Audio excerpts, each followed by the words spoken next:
Hello everyone, welcome to BPSC mentor. इस video में हम लोग बायोलॉजी के पीवाईक्यूज को डिस्कस करेंगे, जिसके अंतर्गत 38वीं बीपीएससी से 70th बीपीएससी री एग्जामिनेशन के क्वेश्चंस को शामिल किया गया है और साथ ही टीआरई तथा अन्य एग्जाम के क्वेश्चंस को भी शामिल किया गया है, जो भी एग्जाम बीपीएससी के द्वारा कंडक्ट कराए गए हैं। ये वीडियो आपके 71st बीपीएससी पीटी के लिए इंपॉर्टेंट है, तो इस वीडियो को पूरा एंड तक जरूर देखें और पीवाईक्यूज को आसानी से रिवाइज करें। तो आइए वीडियो की शुरुआत करते हैं। सबसे पहले हम लोग जीव विज्ञान की उपशाखाएं से जुड़े प्रश्नों को देखेंगे और इसका पहला क्वेश्चन है, जेनेटिक्स निम्न में से किसका अध्ययन है? तो जेनेटिक्स जीव विज्ञान की वह शाखा है जिसके अंतर्गत जीवधारियों में जीनों, आनुवांशिकता और विचरण का अध्ययन किया जाता है। तो इसका सही आंसर ऑप्शन डी हो जाएगा, आनुवांशिकता और विचरण। और ग्रेगर मेंडल को जेनेटिक्स का पिता कहा जाता है। नेक्स्ट है, मनुष्य में लक्षणों की वंशागति के अध्ययन को कहा जाता है। तो मनुष्य में लक्षणों की वंशागति के अध्ययन को वंशागति कहा जाता है, ऑप्शन सी। नेक्स्ट है, ऑर्निथोलॉजी अध्ययन है। तो ऑर्निथोलॉजी पक्षियों का अध्ययन है, ऑप्शन सी। और हड्डियों की पढ़ाई ऑस्ट्रियोलॉजी के अंतर्गत होती है। नेक्स्ट है, पोमोलॉजी निम्नलिखित में से किसका अध्ययन है? तो पोमोलॉजी फलों का अध्ययन है, ऑप्शन बी इसका सही आंसर हो जाएगा।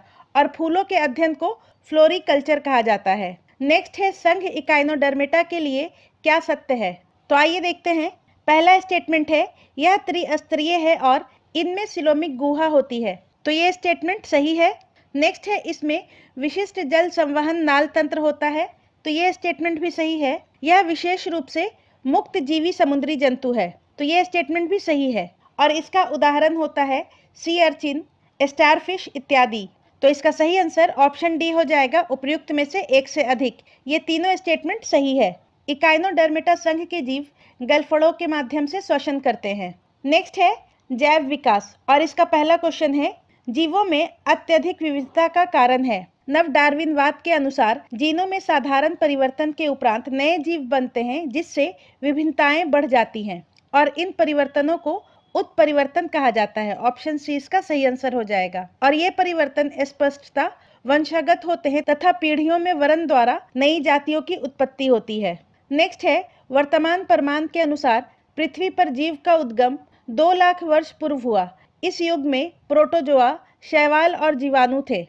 तो आधुनिक खोजों से ये स्पष्ट हो चुका है कि प्रोटोजोआ का उद्भव 3.5 अरब वर्ष पूर्व हो चुका था और साइनोबैक्टीरिया या नीलहरित शैवाल का उद्भव 2.3 अरब वर्ष पहले का माना जाता है।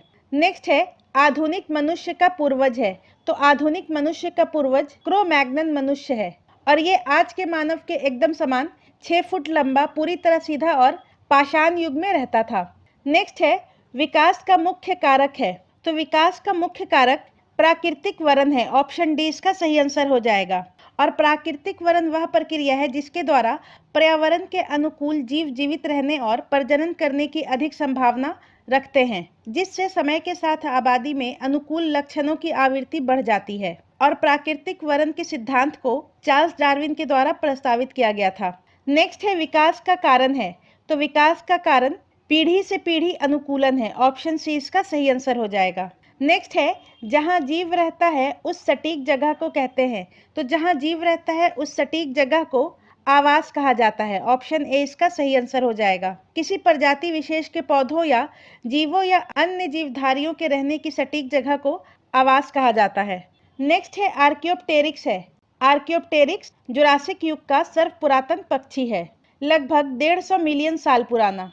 नेक्स्ट है, वह जानवर जो मुख्यतः मांस खाता है निम्नलिखित में क्या कहलाता है? जो जानवर मुख्यतः मांस खाते हैं उन्हें कार्निवोरस कहा जाता है, यानी कि मांसाहारी। और इसका उदाहरण है भेड़िया, तेंदुआ, चीता इत्यादि। ओमनिवोरस यानी कि सर्वहारी, और ये ऐसे जानवर होते हैं जो अपने आहार में वनस्पति और मांस दोनों को शामिल करते हैं। और हर्बीवोरस वैसे जंतु को कहा जाता है जो अपना भोजन वनस्पति से प्राप्त करते हैं। नेक्स्ट है, निम्नलिखित में से कौन सा गर्म खून का प्राणी है? गर्म खून वाले जानवर, जिन्हें एंडोथर्म भी कहा जाता है, वो अपने शरीर के तापमान को अपने आप नियंत्रित कर सकते हैं। इसका मतलब है कि वो अपने शरीर के तापमान को बनाए रखने के लिए अपने चयापचय का उपयोग कर सकते हैं, चाहे बाहरी तापमान कुछ भी हो। और इसका उदाहरण है सभी स्तनधारी और पक्षी। जबकि ठंडे खून वाले जानवर उन्हें कहते हैं जो अपने शरीर के तापमान को नियंत्रित करने के लिए बाहरी स्रोतों पर निर्भर रहते हैं। मतलब कि वो अपने शरीर के तापमान को बनाए रखने के लिए सूरज की गर्मी या अन्य स्रोतों पर निर्भर करते हैं। और इसका उदाहरण है मछली, उभयचर जैसे कि मेंढक या तोड़, सरीसृप जैसे सांप, छिपकली, मगरमच्छ और कीड़े जैसे कि चींटियां, मक्खियां, मकड़ियां इत्यादि। तो दिए गए विकल्प में टोड यानी कि दादुर, मगरमच्छ और मछली ये तीनों ठंडे खून के जानवर हैं, गर्म खून के नहीं। तो इसका सही आंसर ऑप्शन ई हो जाएगा, उपर्युक्त में से कोई नहीं। नेक्स्ट है वर्गीकी और इसका पहला क्वेश्चन है लाइकेन में एक क्लोरोफिल युक्त पार्टनर एक साथ रहते हैं। लाइकेन में एक क्लोरोफिल युक्त पार्टनर शैवाल और कवक एक साथ रहते हैं। ऑप्शन ए इसका सही आंसर हो जाएगा। यहाँ पर कवक शैवाल को आश्रय, जल और खनिज प्रदान करता है, जिसके बदले में शैवाल कवक को प्रकाश संश्लेषण के द्वारा तैयार किया हुआ भोजन प्रदान करता है। नेक्स्ट है निम्न में से संवहनी पौधे को चुनिए। संवहनी पौधे वो होते हैं जिनमें जल और पोषक तत्वों के परिवहन के लिए जाइलम और फ्लोएम जैसे विशेष ऊतक होते हैं। और इसका सही आंसर ऑप्शन डी हो जाएगा, फर्न। फर्न एक बीज रहित संवहनी पौधा है जिसमें जाइलम और फ्लोएम दोनों होते हैं, जबकि लीवरवर्ट, काई और हॉर्नवर्ट ये तीनों गैर संवहनी पौधा है, यानी कि ये तीनों ब्रायोफाइट हैं और इनमें जाइलम और फ्लोएम दोनों ऊतक नहीं पाए जाते। नेक्स्ट है एस्पायरोगैरा निम्नलिखित शैवालों में से किसका एक उदाहरण है। तो एस्पायरोगैरा में क्लोरोफिल पाया जाता है और ये प्रकाश संश्लेषण के द्वारा अपना भोजन बनाता है और क्लोरोफिल की उपस्थिति के कारण ये हरा रंग का होता है, इसलिए ये हरा शैवाल होता है। ऑप्शन सी इसका सही आंसर हो जाएगा। नेक्स्ट है निम्नलिखित में से शैवाल का उदाहरण है। तो इसका सही आंसर ऑप्शन ए हो जाएगा, डायटम। डायटम एकल कोशिका वाले शैवाल हैं और ये पारदर्शी ओपलीन सिलिका से बने कोशिका भित्ति वाले एकमात्र जीव हैं जो पृथ्वी पर पाए जाते हैं और ये कांच से बने घरों में पाए जाते हैं। नेक्स्ट है निम्नलिखित में से कौन सा प्राणी जगत का सबसे बड़ा संघ है। तो इसका सही आंसर हो जाएगा ऑप्शन ए, ऑर्थोपोडा।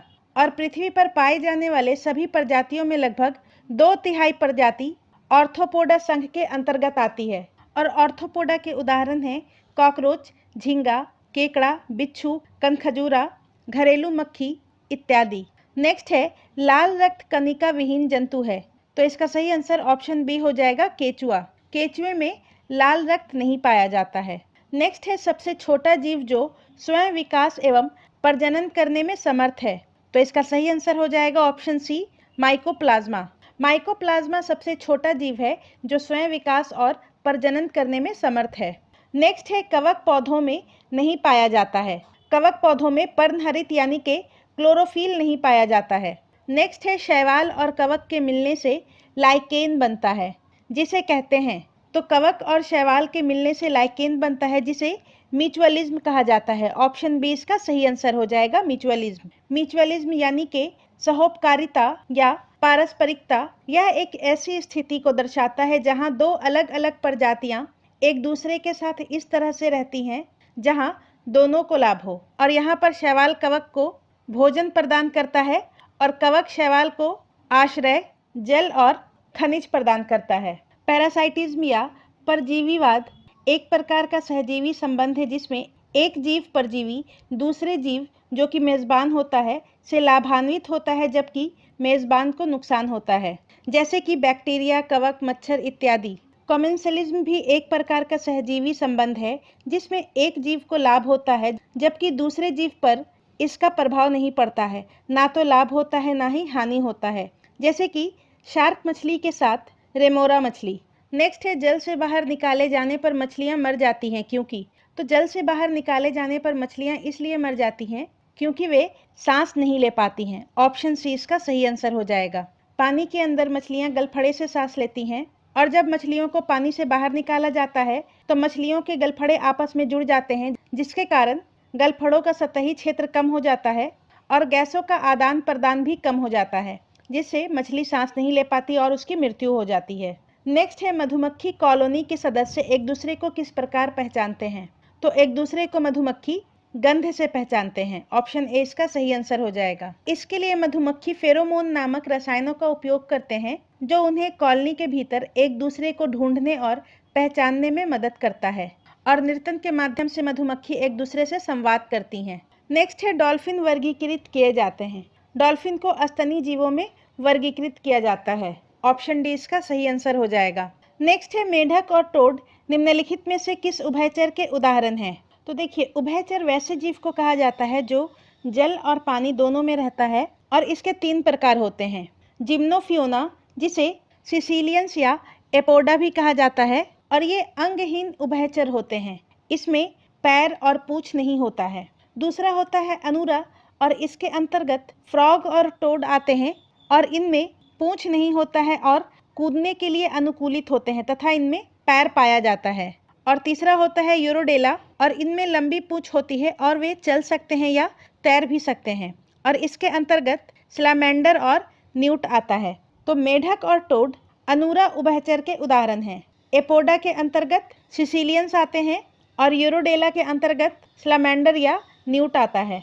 नेक्स्ट है ब्रायोफाइट में बीजाणु मातृकोशिका होती है। तो इसका सही आंसर ऑप्शन बी हो जाएगा, द्विगुणित बीजाणु मातृकोशिकाएं स्पोरोफाइट पीढ़ी का हिस्सा होती हैं जो ब्रायोफाइट के जीवन चक्र में द्विगुणित अवस्था में होती हैं, और ये कोशिकाएं अर्धसूत्री विभाजन से गुजरती हैं जिससे अगुणित बीजाणु बनते हैं जो आगे चलकर गैमेटोफाइट पीढ़ी को जन्म देते हैं। और ब्रायोफाइट्स गैर संवहनी पौधे होते हैं जिसका उदाहरण मॉस और लिवरवर्ट इत्यादि होता है। नेक्स्ट है कोशिका, और इसका पहला क्वेश्चन है कोशिका का शक्ति स्रोत होता है।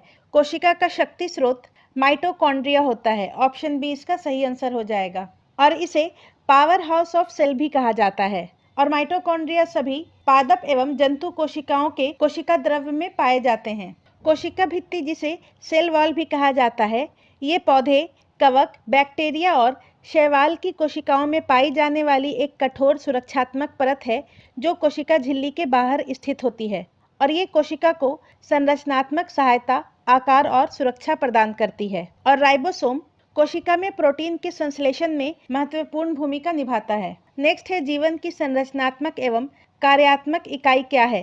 तो इसका सही आंसर हो जाएगा ऑप्शन ए, कोशिका।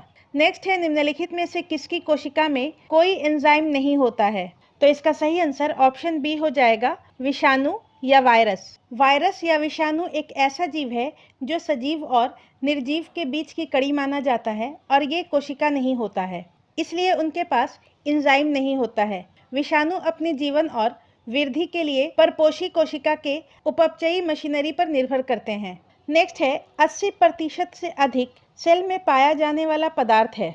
तो इसका सही आंसर हो जाएगा ऑप्शन डी, जल। नेक्स्ट है निम्नलिखित में से क्या आम के पौधे और बंदर दोनों की कोशिकाओं में पाया जाता है? तो इसका सही आंसर हो जाएगा ऑप्शन डी, कोशिका झिल्ली।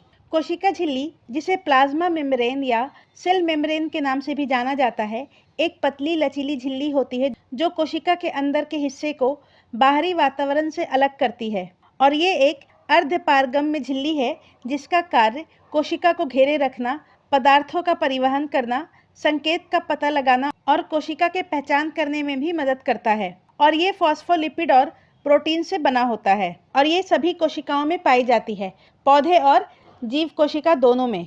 जबकि कोशिका भित्ति केवल पादप कोशिका में पाई जाती है, सेंट्रियोल केवल जंतु कोशिका में पाई जाती है, और क्लोरोप्लास्ट पादप कोशिकाओं में पाया जाता है। नेक्स्ट है अस्थायी ऊतकों के बारे में निम्नलिखित में से कौन सा कथन सही है? पादप ऊतकों के 2 मुख्य प्रकार होते हैं, मेरिस्टेमेटिक यानी के विभाज्योतक और परमानेंट यानी के अस्थायी ऊतक। विभाज्योतक ऊतक की कोशिकाएं लगातार विभाजित होती रहती हैं जिससे पौधों की लंबाई और मोटाई में वृद्धि होती है, जबकि परमानेंट या अस्थायी ऊतक वे ऊतक होते हैं जो विभाज्योतक ऊतक से विकसित होते हैं लेकिन अब विभाजित नहीं होते हैं, और ये ऊतक पौधों को संरचनात्मक सहायता प्रदान करते हैं तथा भोजन का भंडारण करने, पानी और पोषक तत्वों का परिवहन करने और पौधों की रक्षा करने में सहायता करते हैं। तो अस्थायी ऊतक तेजी से कोशिका विभाजन नहीं कर सकते हैं, ये संरचनात्मक सहायता प्रदान करते हैं। ये केवल युवा पौधों में पाए जाते हैं, तो ये भी गलत है। ये युवा पौधों में नहीं, ये पुराने पौधों में पाए जाते हैं। वे विभाजित करने की क्षमता खो देते हैं, तो ये सही है। ऑप्शन सी इसका सही आंसर हो जाएगा। नेक्स्ट है पौधों एवं पशु कोशिकाओं में अंतर निम्न में किस संरचना से स्पष्ट होता है? तो पादप कोशिकाओं में कोशिका झिल्ली के साथ कोशिका भित्ति भी पाई जाती है, जबकि जंतु कोशिका में सिर्फ कोशिका झिल्ली पाई जाती है। तो इसका सही आंसर ऑप्शन सी हो जाएगा, कोशिका भित्ति। नेक्स्ट है अनुवांशिकता, और इसका पहला क्वेश्चन है मेंडल का अनुवांशिकता का सिद्धांत किस पर आधारित है? तो मेंडल का अनुवांशिकता का सिद्धांत लैंगिक जनन पर आधारित है। ऑप्शन सी इसका सही आंसर हो जाएगा। नेक्स्ट है अनुवांशिकता शब्द मुख्य रूप से किसे संदर्भित करता है? तो अनुवांशिकी से, ऑप्शन सी। और अनुवांशिकता माता पिता से उनके संतानों में गुणों के स्थानांतरण को कहा जाता है। नेक्स्ट है निम्नलिखित में से कौन सा क्लोरोप्लास्ट का एक लक्षण है जो उसे स्वप्रतिकृति के योग्य बनाता है? तो इसका सही आंसर हो जाएगा ऑप्शन ए, डीएनए और आरएनए दोनों की उपस्थिति। क्लोरोप्लास्ट में डीएनए और आरएनए दोनों उपस्थित होते हैं जो उसे स्वप्रतिकृति के योग्य बनाता है। नेक्स्ट है डीएनए की खोज किसने की? तो डीएनए की खोज 1869 में स्विस वैज्ञानिक फ्रेडरिक मिशर के द्वारा की गई थी। तो इसका सही आंसर ऑप्शन ई हो जाएगा, उपयुक्त में से कोई नहीं। तथा जेम्स वाटसन और क्रिक ने डीएनए के डबल हेलिक्स संरचना की खोज की थी। और डीएनए का फुल फॉर्म होता है डीऑक्सीराइबोन्यूक्लिक एसिड। नेक्स्ट है जीव कोशिकाओं में अनुवांशिक लक्षणों के नियंत्रण में निम्नलिखित में से कौन सा उत्तरदायी है? तो इसका सही आंसर ऑप्शन डी हो जाएगा, डीएनए। नेक्स्ट है एक पीढ़ी से दूसरी पीढ़ी में वंशागति के अध्ययन को कहते हैं। तो एक पीढ़ी से दूसरे पीढ़ी में वंशागति के अध्ययन को अनुवांशिकी कहा जाता है। नेक्स्ट है डीएनए को किसने अंतःपात्र में बनाया?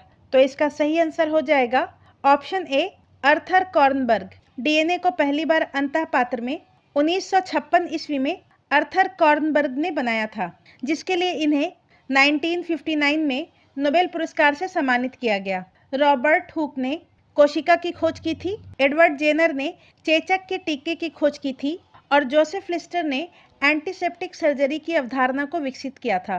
नेक्स्ट है डीएनए डबल हेलिक्स संरचना की खोज किसके द्वारा की गई थी? तो डीएनए के डबल हेलिक्स संरचना की खोज जेम्स वाटसन और फ्रांसिस क्रिक के द्वारा की गई थी। ऑप्शन बी इसका सही आंसर हो जाएगा, 1961 ईस्वी में। नेक्स्ट है जैव उर्वरक, और इसका पहला क्वेश्चन है कीट संवर्धन क्या है?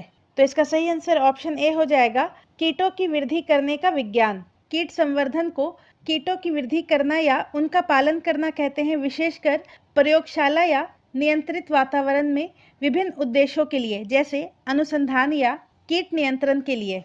नेक्स्ट है कार्बनिक कृषि एक ऐसी कृषि प्रणाली है जिसमें कार्बनिक खादों, पुनर्चक्रित फार्म अपशिष्टों तथा जैव कारकों का अधिकतम मात्रा में प्रयोग किया जाता है। तो इसका सही आंसर ऑप्शन सी हो जाएगा। नेक्स्ट है निम्न में से जैव उर्वरक का सही उदाहरण कौन सा है? जैव उर्वरक या बायो फर्टिलाइजर्स ऐसे पदार्थ होते हैं जिनमें जीवित सूक्ष्म जीव होते हैं, जैसे बैक्टीरिया, कवक या साइनोबैक्टीरिया। और ये सूक्ष्म जीव मिट्टी या पौधे में लगाए जाते हैं, जिससे पौधों को पोषक तत्व मिलता है और उनकी वृद्धि में सुधार होता है। और इसका उदाहरण है ब्लू ग्रीन शैवाल, माइकोरिजल फंगी, एजोला, एजोबैक्टर, राइजोबियम इत्यादि। दिए गए विकल्प में इसका सही आंसर ऑप्शन बी हो जाएगा, केवल 1 और 2 सही है। नेक्स्ट है गेहूं की खेती के लिए कौन सा उर्वरक का उपयोग करेंगे?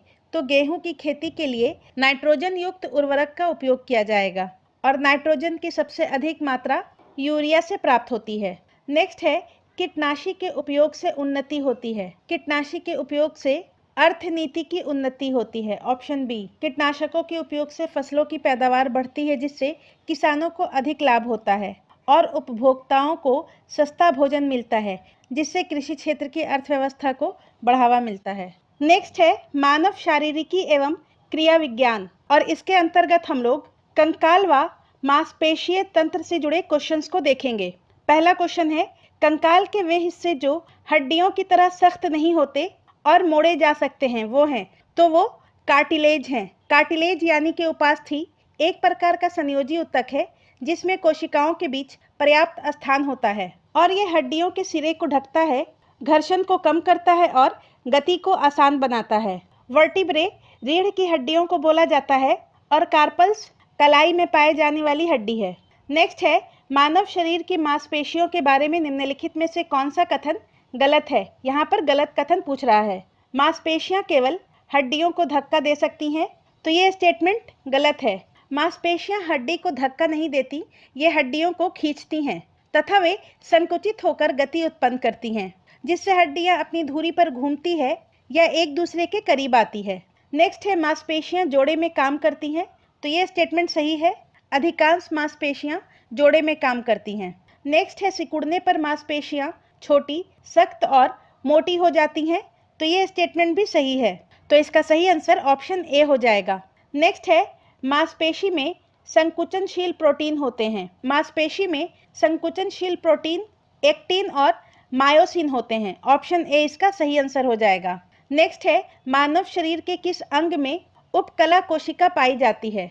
उपकला कोशिका शरीर के बाहरी और आंतरिक सतहों को ढकने वाला एक प्रकार का ऊतक है और ये शरीर के अंगों, गुहाओं और नलियों को रेखाबद्ध करता है और ग्रंथियों में भी पाया जाता है।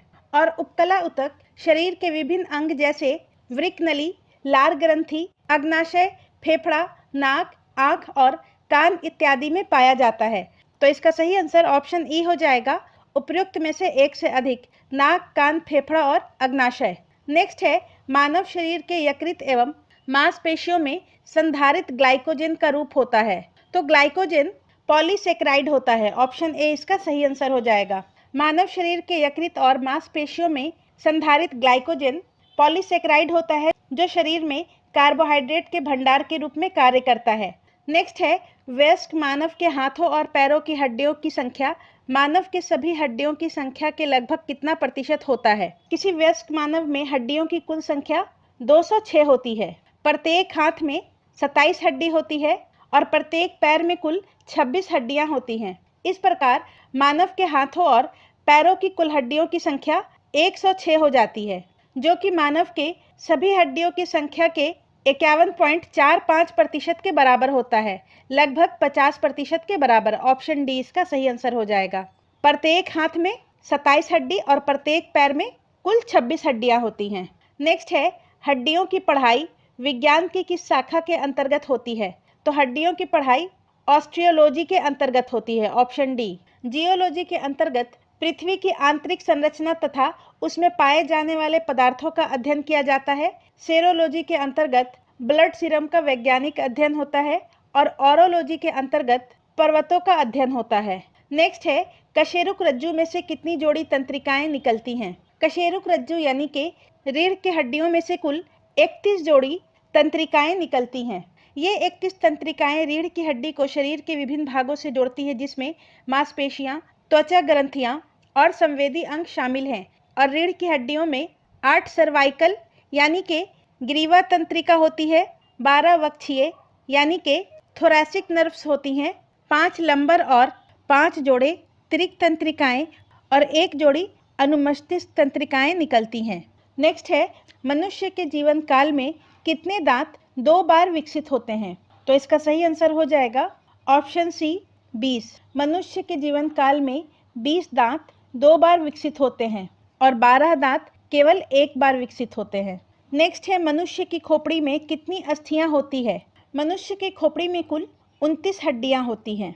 8 कपाल में, 14 चेहरे की हड्डियां, 6 भीतरी कान की हड्डियां और 1 हाइयोइड हड्डी, कुल मिलाकर 29। परंतु आमतौर पर किसी किसी सोर्स में मनुष्य की खोपड़ी की हड्डियों की संख्या 22 मिलती है। नेक्स्ट है मनुष्य के शरीर में पैर की हड्डी। तो मनुष्य के शरीर की पैर की हड्डी ठोस होती है। ऑप्शन सी इसका सही आंसर हो जाएगा।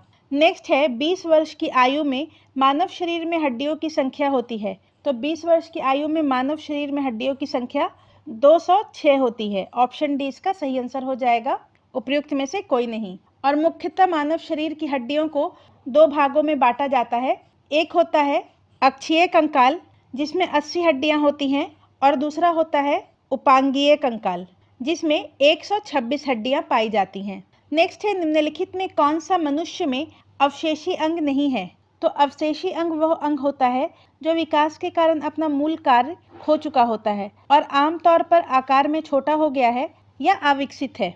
निक्टिटेटिंग पर्दा ये तीसरी पलक है जो जानवरों में पाई जाती है, लेकिन मनुष्य के आंख में ये भीतरी कोने में एक छोटी गैर कार्यात्मक तह होती है जिसे अवशेषी अंग माना जाता है।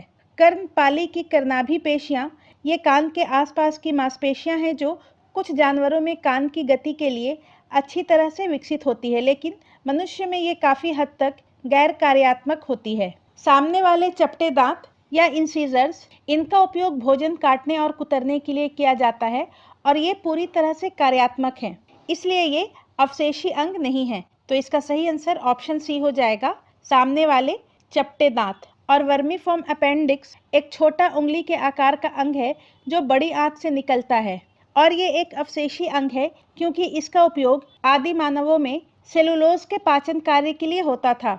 नेक्स्ट है, क्या मांसपेशी को हड्डी से जोड़ता है? तो मांसपेशी को हड्डी से कंडरा यानी कि टेंडन जोड़ता है और ये शरीर की हड्डियों या संरचना को हिलने डुलने में मदद करता है। अस्थिबंध या लिगामेंट एक रेशेदार संयोजी ऊतक है जो अन्य हड्डियों से जोड़ता है। और उपास्थि या कार्टिलेज एक लचीला संयोजी ऊतक है जो शरीर के विभिन्न भागों में पाया जाता है। मुख्य रूप से जोड़ों पर यह हड्डियों के सिरे को ढकता है और कान तथा नाक जैसी संरचनाओं को सहारा प्रदान करता है।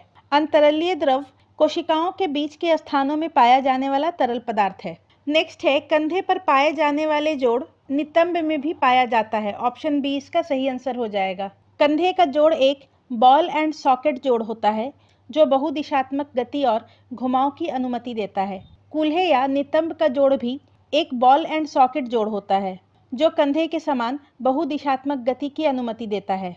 नेक्स्ट है, निम्नलिखित में से क्या हमारे शरीर के तापमान को नियंत्रित करने के लिए सबसे अधिक सक्रिय रूप से कार्य करता है? तो इसका सही आंसर ऑप्शन ए हो जाएगा, त्वचा।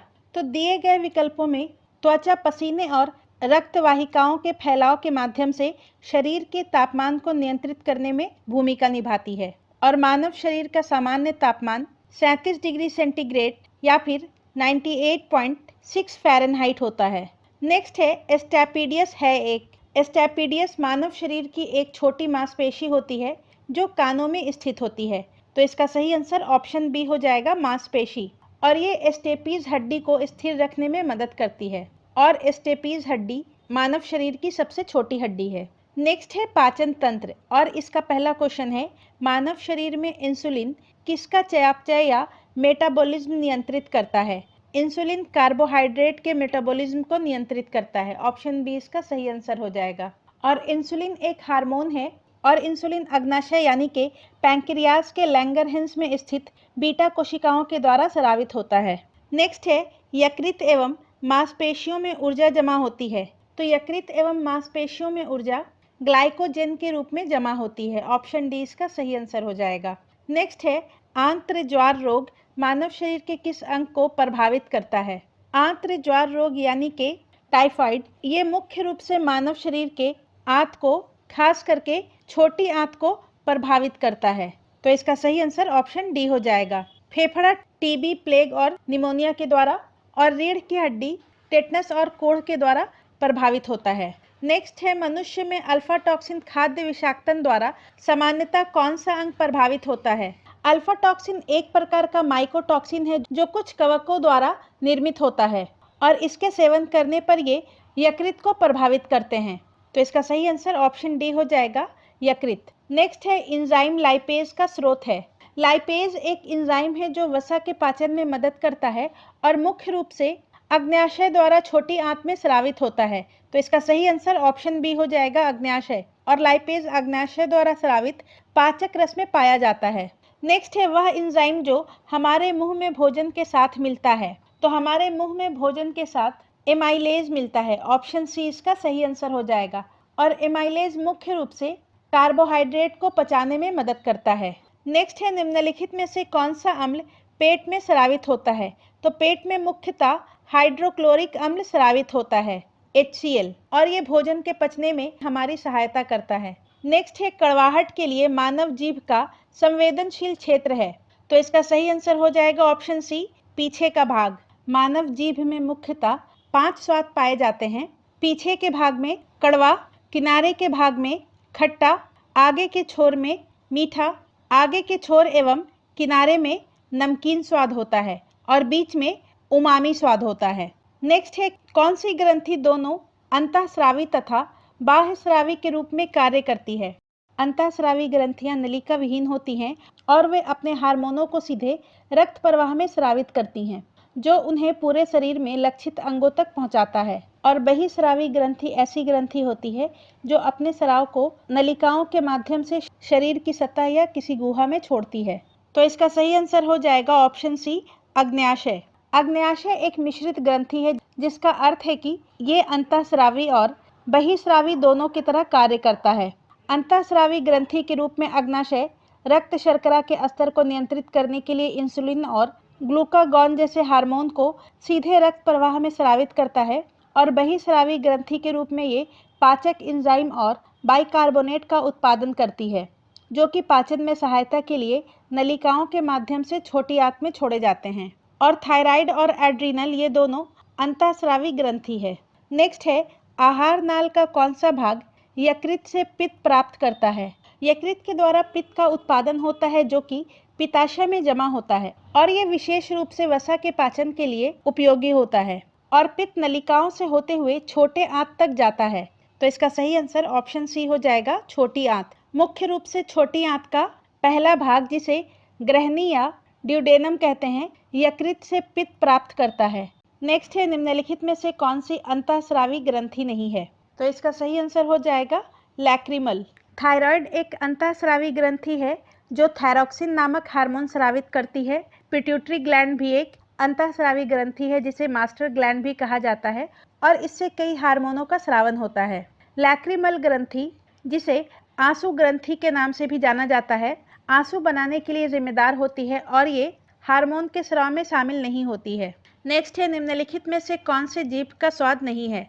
जीभ में मुख्यतः 5 स्वाद पाया जाता है। मीठा, अग्रभाग में कड़वा, जीभ के पीछे के भाग में नमकीन, आगे और किनारे के भाग में उमामी, जीभ के बीच में और खट्टा जीभ के किनारे का स्वाद है। मसालेदार और तीखा जीभ का स्वाद नहीं है। तो इसका सही आंसर हो जाएगा ऑप्शन डी, 4 और 7। नेक्स्ट है, विटामिन्स एवं पोषण, और इसका पहला क्वेश्चन है, निम्नलिखित में से कौन सा मुख्यतः कार्बोहाइड्रेट है? तो इसका सही आंसर हो जाएगा ऑप्शन सी, चावल। 100 ग्राम पके हुए चावल में लगभग 25.5 ग्राम कार्बोहाइड्रेट की मात्रा होती है। नेक्स्ट है, मानव शरीर में होता है तो लगभग 70% पानी, ऑप्शन ए। नेक्स्ट है, पिलाग्रा निम्नलिखित में से किस विटामिन की कमी के कारण होता है? तो इसका सही आंसर हो जाएगा ऑप्शन बी, विटामिन B3 के कमी के कारण। विटामिन ए के कमी के कारण रतौंधी होता है, विटामिन B1 की कमी के कारण बेरी होता है और विटामिन डी की कमी के कारण सूखा रोग होता है। नेक्स्ट है, कोबालमिन निम्नलिखित में से किस विटामिन का वैज्ञानिक नाम है? कोबालमिन विटामिन B12 का रासायनिक नाम है। विटामिन ए का रासायनिक नाम रेटिनॉल होता है और इसकी कमी से रतौंधी की बीमारी होती है। विटामिन B1 का रासायनिक नाम थायमीन है और इसकी कमी से बेरी रोग होता है। विटामिन B2 का रासायनिक नाम राइबोफ्लेविन है और इसकी कमी से एरिबोफ्लेविनिसिस होता है और इसके कारण गले में खराश, मुंह और गले में सूजन, होठों में दरार और घाव इत्यादि हो सकते हैं। विटामिन B3 का रासायनिक नाम पायरिडिन कार्बोक्सिलिक एसिड है, जिसे निकोटिनिक एसिड के नाम से भी जाना जाता है और इसकी कमी से पेलेग्रा होता है। विटामिन B5 का रासायनिक नाम पैंटोथेनिक एसिड होता है और इसकी कमी से हाथ पैरों में झनझनी, थकान या पैरेस्थेसिया नामक रोग होता है।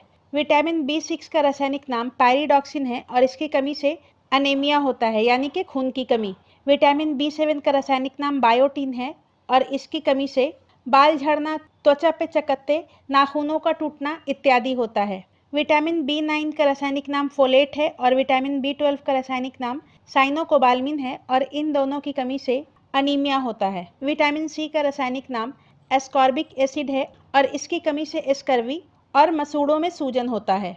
विटामिन D का रासायनिक नाम कैल्सीफेरोल है और इसकी कमी से रिकेट्स होता है। विटामिन E का रासायनिक नाम टोकोफेरॉल है और इसकी कमी से फर्टिलिटी में कमी आती है।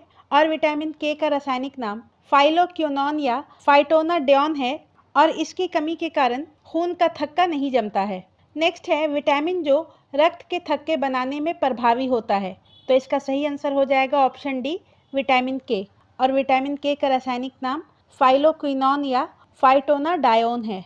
नेक्स्ट है, निम्नलिखित में से कौन सा विटामिन प्रतिस्कंदक विषों के प्रतिविष प्रतिकारक के रूप में प्रयोग किया जाता है? तो इसका सही आंसर हो जाएगा ऑप्शन डी, विटामिन के। नेक्स्ट है निम्नलिखित में से किस विटामिन को एर्गो कैल्सीफेरोल कहते हैं? विटामिन डी मुख्यतः दो प्रकार का होता है, विटामिन D2 और विटामिन D3। विटामिन D2 को एर्गो कैल्सीफेरोल कहा जाता है और विटामिन D3 को केलो कैल्सीफेरोल कहते हैं। तो इसका सही आंसर ऑप्शन ए हो जाएगा, एग्रो कैल्सीफेरॉल विटामिन D2 को बोला जाता है। विटामिन B12 को साइनोकोबाल्मिन बोला जाता है। नेक्स्ट है मानव शरीर में विटामिन ए भंडारित होता है। तो मानव शरीर में विटामिन ए यकृत में भंडारित होता है और विटामिन ए का रासायनिक नाम रेटिनॉल है। नेक्स्ट है निम्नलिखित में कौन सा युग्म सही सुमेलित नहीं है? रेटिनॉल की कमी से, रेटिनॉल यानी कि विटामिन ए की कमी से ज़ीरोफ्थैल्मिया रोग होता है, तो ये सही है। टोकोफेरॉल यानी कि विटामिन ई की कमी से बेरी-बेरी होता है, तो ये स्टेटमेंट गलत है। विटामिन B1 यानी कि थायमीन की कमी से बेरी-बेरी होता है। साइनोकोबाल्मिन यानी कि विटामिन B12 इसकी कमी से रक्त अल्पता यानी कि अनीमिया होता है, ये सही है। एर्गो कैल्सीफेरोल की कमी से रिकेट्स होता है, एर्गो कैल्सीफेरोल यानी कि विटामिन डी, तो ये भी सही है। तो इसका सही आंसर ऑप्शन बी हो जाएगा, टोकोफेरॉल की कमी से बेरी-बेरी नहीं होता है, बेरी-बेरी थायामीन यानी कि विटामिन B1 की कमी से होता है। नेक्स्ट है निम्नलिखित में से किस युग्म में सही सुमेल नहीं है? विटामिन B1 संतरा, तो ये गलत है। संतरा विटामिन सी का प्रमुख स्रोत है, विटामिन B1 का नहीं। विटामिन B1 का मुख्य सोर्स मछली, फलियां, अनाज, मेवे, बीज इत्यादि हैं। विटामिन डी का मुख्य स्रोत कॉर्ड यकृत तेल है, तो ये सही है। विटामिन ई का मुख्य स्रोत गेहूं अंकुर तेल है, तो ये भी सही है। और विटामिन के अल्फा अल्फा से प्राप्त किया जाता है, तो ये भी सही है। तो दिए गए विकल्प में ऑप्शन ए सही सुमेलित नहीं है। नेक्स्ट है जिस विटामिन में कोबाल्ट होता है, साइनोकोबाल्मिन विटामिन B12 का रासायनिक नाम है और इसमें कोबाल्ट पाया जाता है, तो इसका सही आंसर ऑप्शन डी हो जाएगा। नेक्स्ट है विटामिन सी की कमी से होता है, तो विटामिन सी की कमी से स्कर्वी रोग होता है, ऑप्शन सी इसका सही आंसर हो जाएगा। और विटामिन सी रक्त में घुलनशील विटामिन है। नेक्स्ट है यकृत में भंडारित होता है, तो यकृत में vitamin A, B, C, D, E और के भंडारित होता है। नेक्स्ट है इंसुलिन क्या है? इंसुलिन एक हार्मोन है जो कि अग्न्याशय के अंतःस्रावी भाग लैंगरहेंस की दीपिकाओं की बीटा कोशिकाओं के द्वारा स्रावित होने वाला एक जंतु हार्मोन है और ये प्रोटीन से बना होता है, ऑप्शन डी इसका सही आंसर होगा। और इंसुलिन शरीर में ग्लूकोज के उपापचय को नियंत्रित करता है। नेक्स्ट है अधिकतर एंजाइम होते हैं, तो अधिकतर एंजाइम मूलतः प्रोटीन होते हैं, ऑप्शन ए इसका सही आंसर हो जाएगा। नेक्स्ट है जैविक सिस्टम में रासायनिक क्रिया की प्रक्रिया को तेज करने के लिए उत्तरदायी पदार्थ है, तो जैविक सिस्टम में रासायनिक क्रिया की प्रक्रिया को तेज करने के लिए एंजाइम उत्तरदायी है, ऑप्शन सी इसका सही आंसर हो जाएगा। नेक्स्ट है विटामिन जो खट्टे फलों में पाया जाता है तथा चर्म को स्वस्थ रखने में मदद करता है, तो इसका सही आंसर हो जाएगा ऑप्शन सी विटामिन सी, और विटामिन सी का रासायनिक नाम एस्कॉर्बिक एसिड होता है। नेक्स्ट है विटामिन सी का रासायनिक नाम है, तो विटामिन सी का रासायनिक नाम एस्कॉर्बिक एसिड है, एस्कॉर्बिक अम्ल। थायमीन विटामिन B1 का रासायनिक नाम है। साइट्रिक अम्ल किसी भी खट्टे फल में पाया जाता है और टार्ट्रिक अम्ल इमली और अंगूर में पाया जाता है। नेक्स्ट है दूध किसका घटिया स्रोत है? तो दूध में लगभग सभी अनिवार्य पोषक तत्व पाए जाते हैं, लेकिन इसमें विटामिन सी नहीं पाया जाता है, ऑप्शन सी इसका सही आंसर हो जाएगा। दूध जो है वो विटामिन सी का घटिया स्रोत है। नेक्स्ट है निम्न जोड़ों में से कौन सा जोड़ा सही सुमेलित है? सही सुमेलित पूछ रहा है। स्कर्वी थायमीन की कमी से, तो ये गलत है। स्कर्वी विटामिन सी की कमी से होता है और थायमीन की कमी से बेरी-बेरी रोग होता है, थायमीन यानी कि विटामिन B1। ट्यूबरक्लोसिस ATS यानी कि एंटी टेटनस सीरम, तो एंटी टेटनस सीरम का उपयोग टेटनस के लिए किया जाता है, ट्यूबरक्लोसिस के लिए नहीं। टेटनस BCG, तो ये भी गलत है। BCG यानी कि बैसिलस कैलमेट गुएरिन टीका, इसका उपयोग टीबी के रोकथाम के लिए किया जाता है और टेटनस के रोकथाम के लिए DPT टीके का उपयोग किया जाता है या फिर ATS से किया जाता है। मलेरिया क्लोरोक्विन, तो ये सही है। मलेरिया का उपचार क्लोरोक्विन दवा से किया जाता है, तो इसका सही आंसर ऑप्शन डी हो जाएगा, मलेरिया क्लोरोक्विन। नेक्स्ट है निम्नलिखित में सबसे मीठी चीनी है, तो सबसे मीठी चीनी फ्रक्टोज होती है, ऑप्शन ए इसका सही आंसर हो जाएगा। फ्रक्टोज एक प्राकृतिक मोनोसेक्राइड है जो लगभग सभी फलों में पाया जाता है और इसका रासायनिक सूत्र C6H12O6 होता है और ये प्रकृति में पाए जाने वाली सबसे मीठी शर्करा है। नेक्स्ट है शर्कराओं में सबसे मीठी है, तो इसका सही आंसर हो जाएगा ऑप्शन ए फ्रक्टोज। नेक्स्ट है थायराइड ग्रंथि की खराबी किसकी कमी के कारण होती है, तो इसका सही आंसर हो जाएगा ऑप्शन सी आयोडीन की कमी के कारण। नेक्स्ट है विटामिन ए उपलब्ध होता है, तो विटामिन ए मुख्यतः गाजर में पाया जाता है। नेक्स्ट है विटामिन ए का सबसे अच्छा स्रोत है, तो विटामिन ए का सबसे अच्छा स्रोत गाजर है।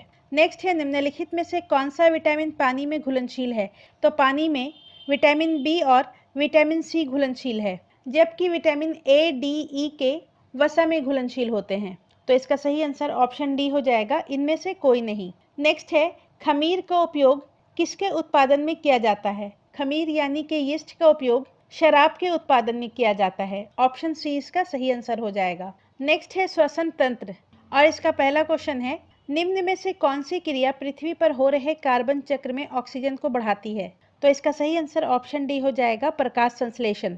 प्रकाश संश्लेषण की प्रक्रिया में कार्बन डाइऑक्साइड ग्रहण होता है तथा ऑक्सीजन मुक्त होता है, और पृथ्वी पर हो रहे कार्बन चक्र में प्रकाश संश्लेषण की क्रिया ऑक्सीजन को बढ़ाती है।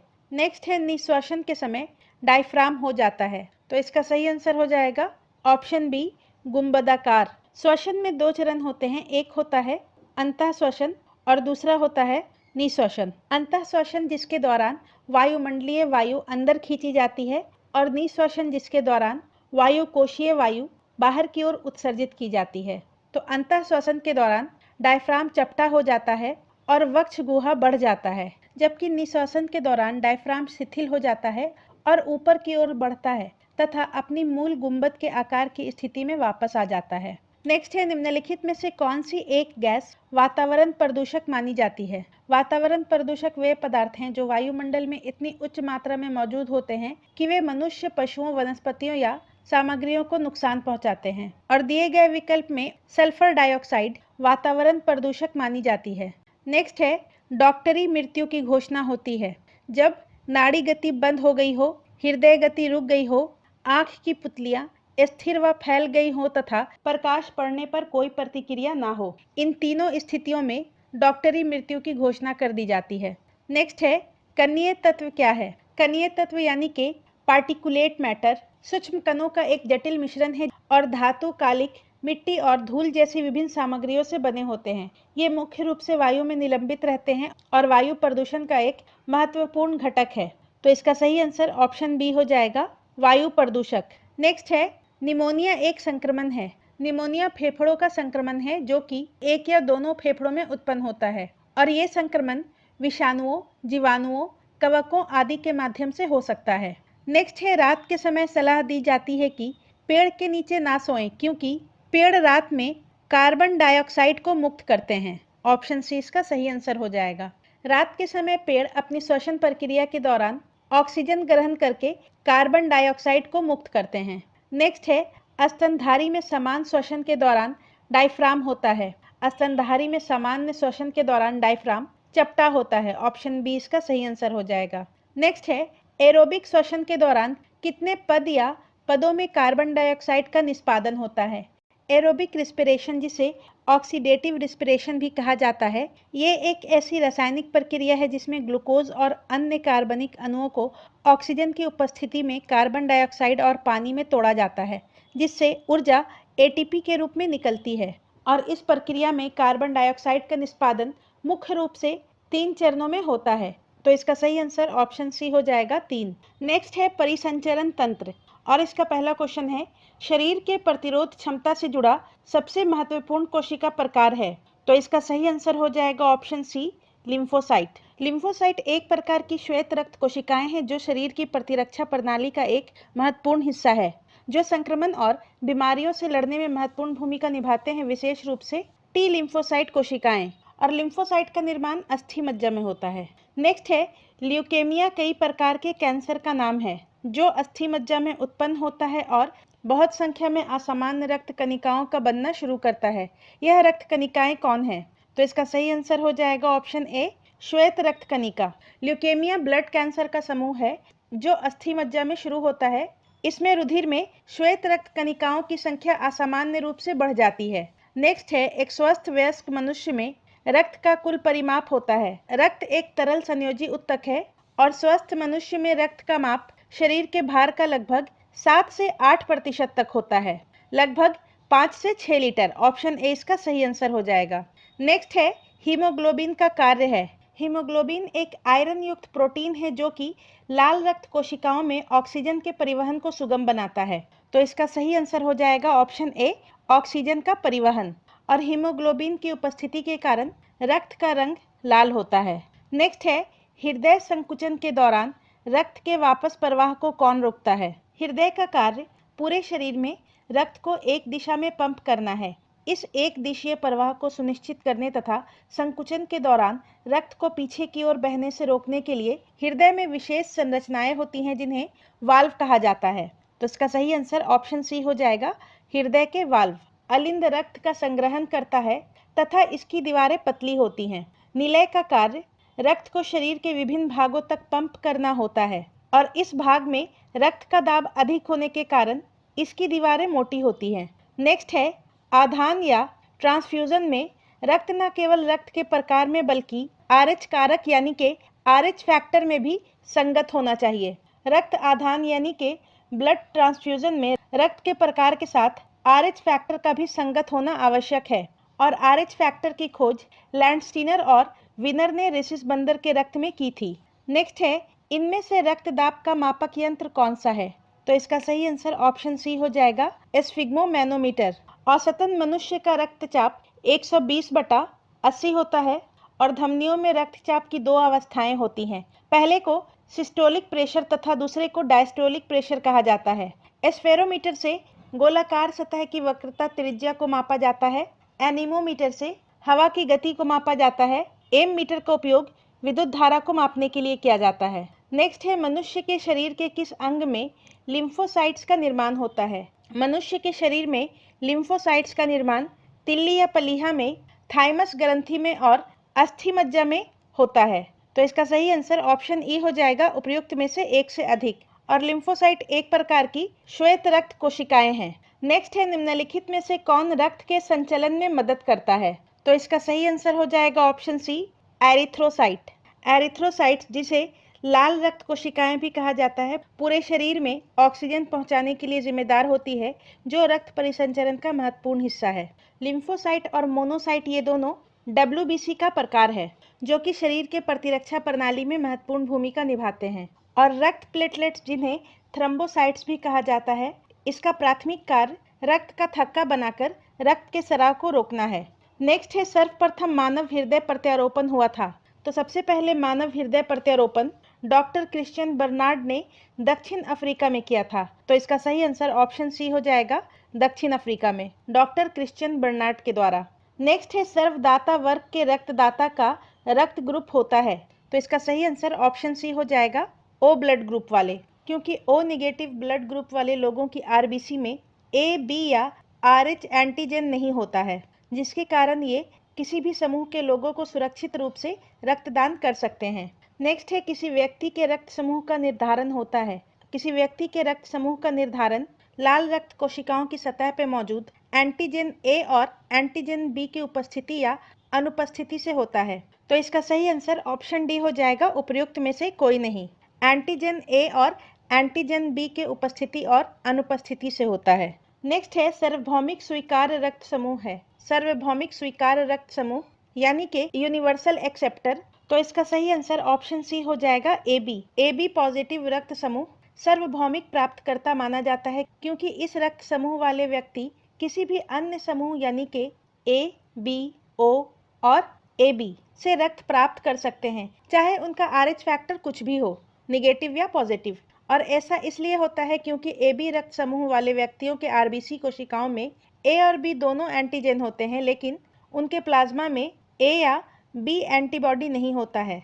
नेक्स्ट है मायोग्लोबिन में कौन सी धातु होती है? मायोग्लोबिन मांसपेशियों के ऊतक में पाया जाने वाला एक प्रोटीन है जो ऑक्सीजन को बांधता और संग्रहित करता है। इसमें आयरन धातु पाया जाता है, यानी कि लोहा धातु। तो इसका सही आंसर हो जाएगा ऑप्शन डी, लोहा।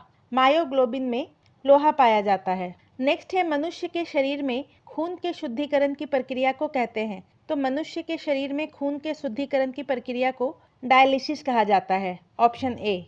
नेक्स्ट है निम्नलिखित में से कौन सा रक्त का तरल भाग होता है?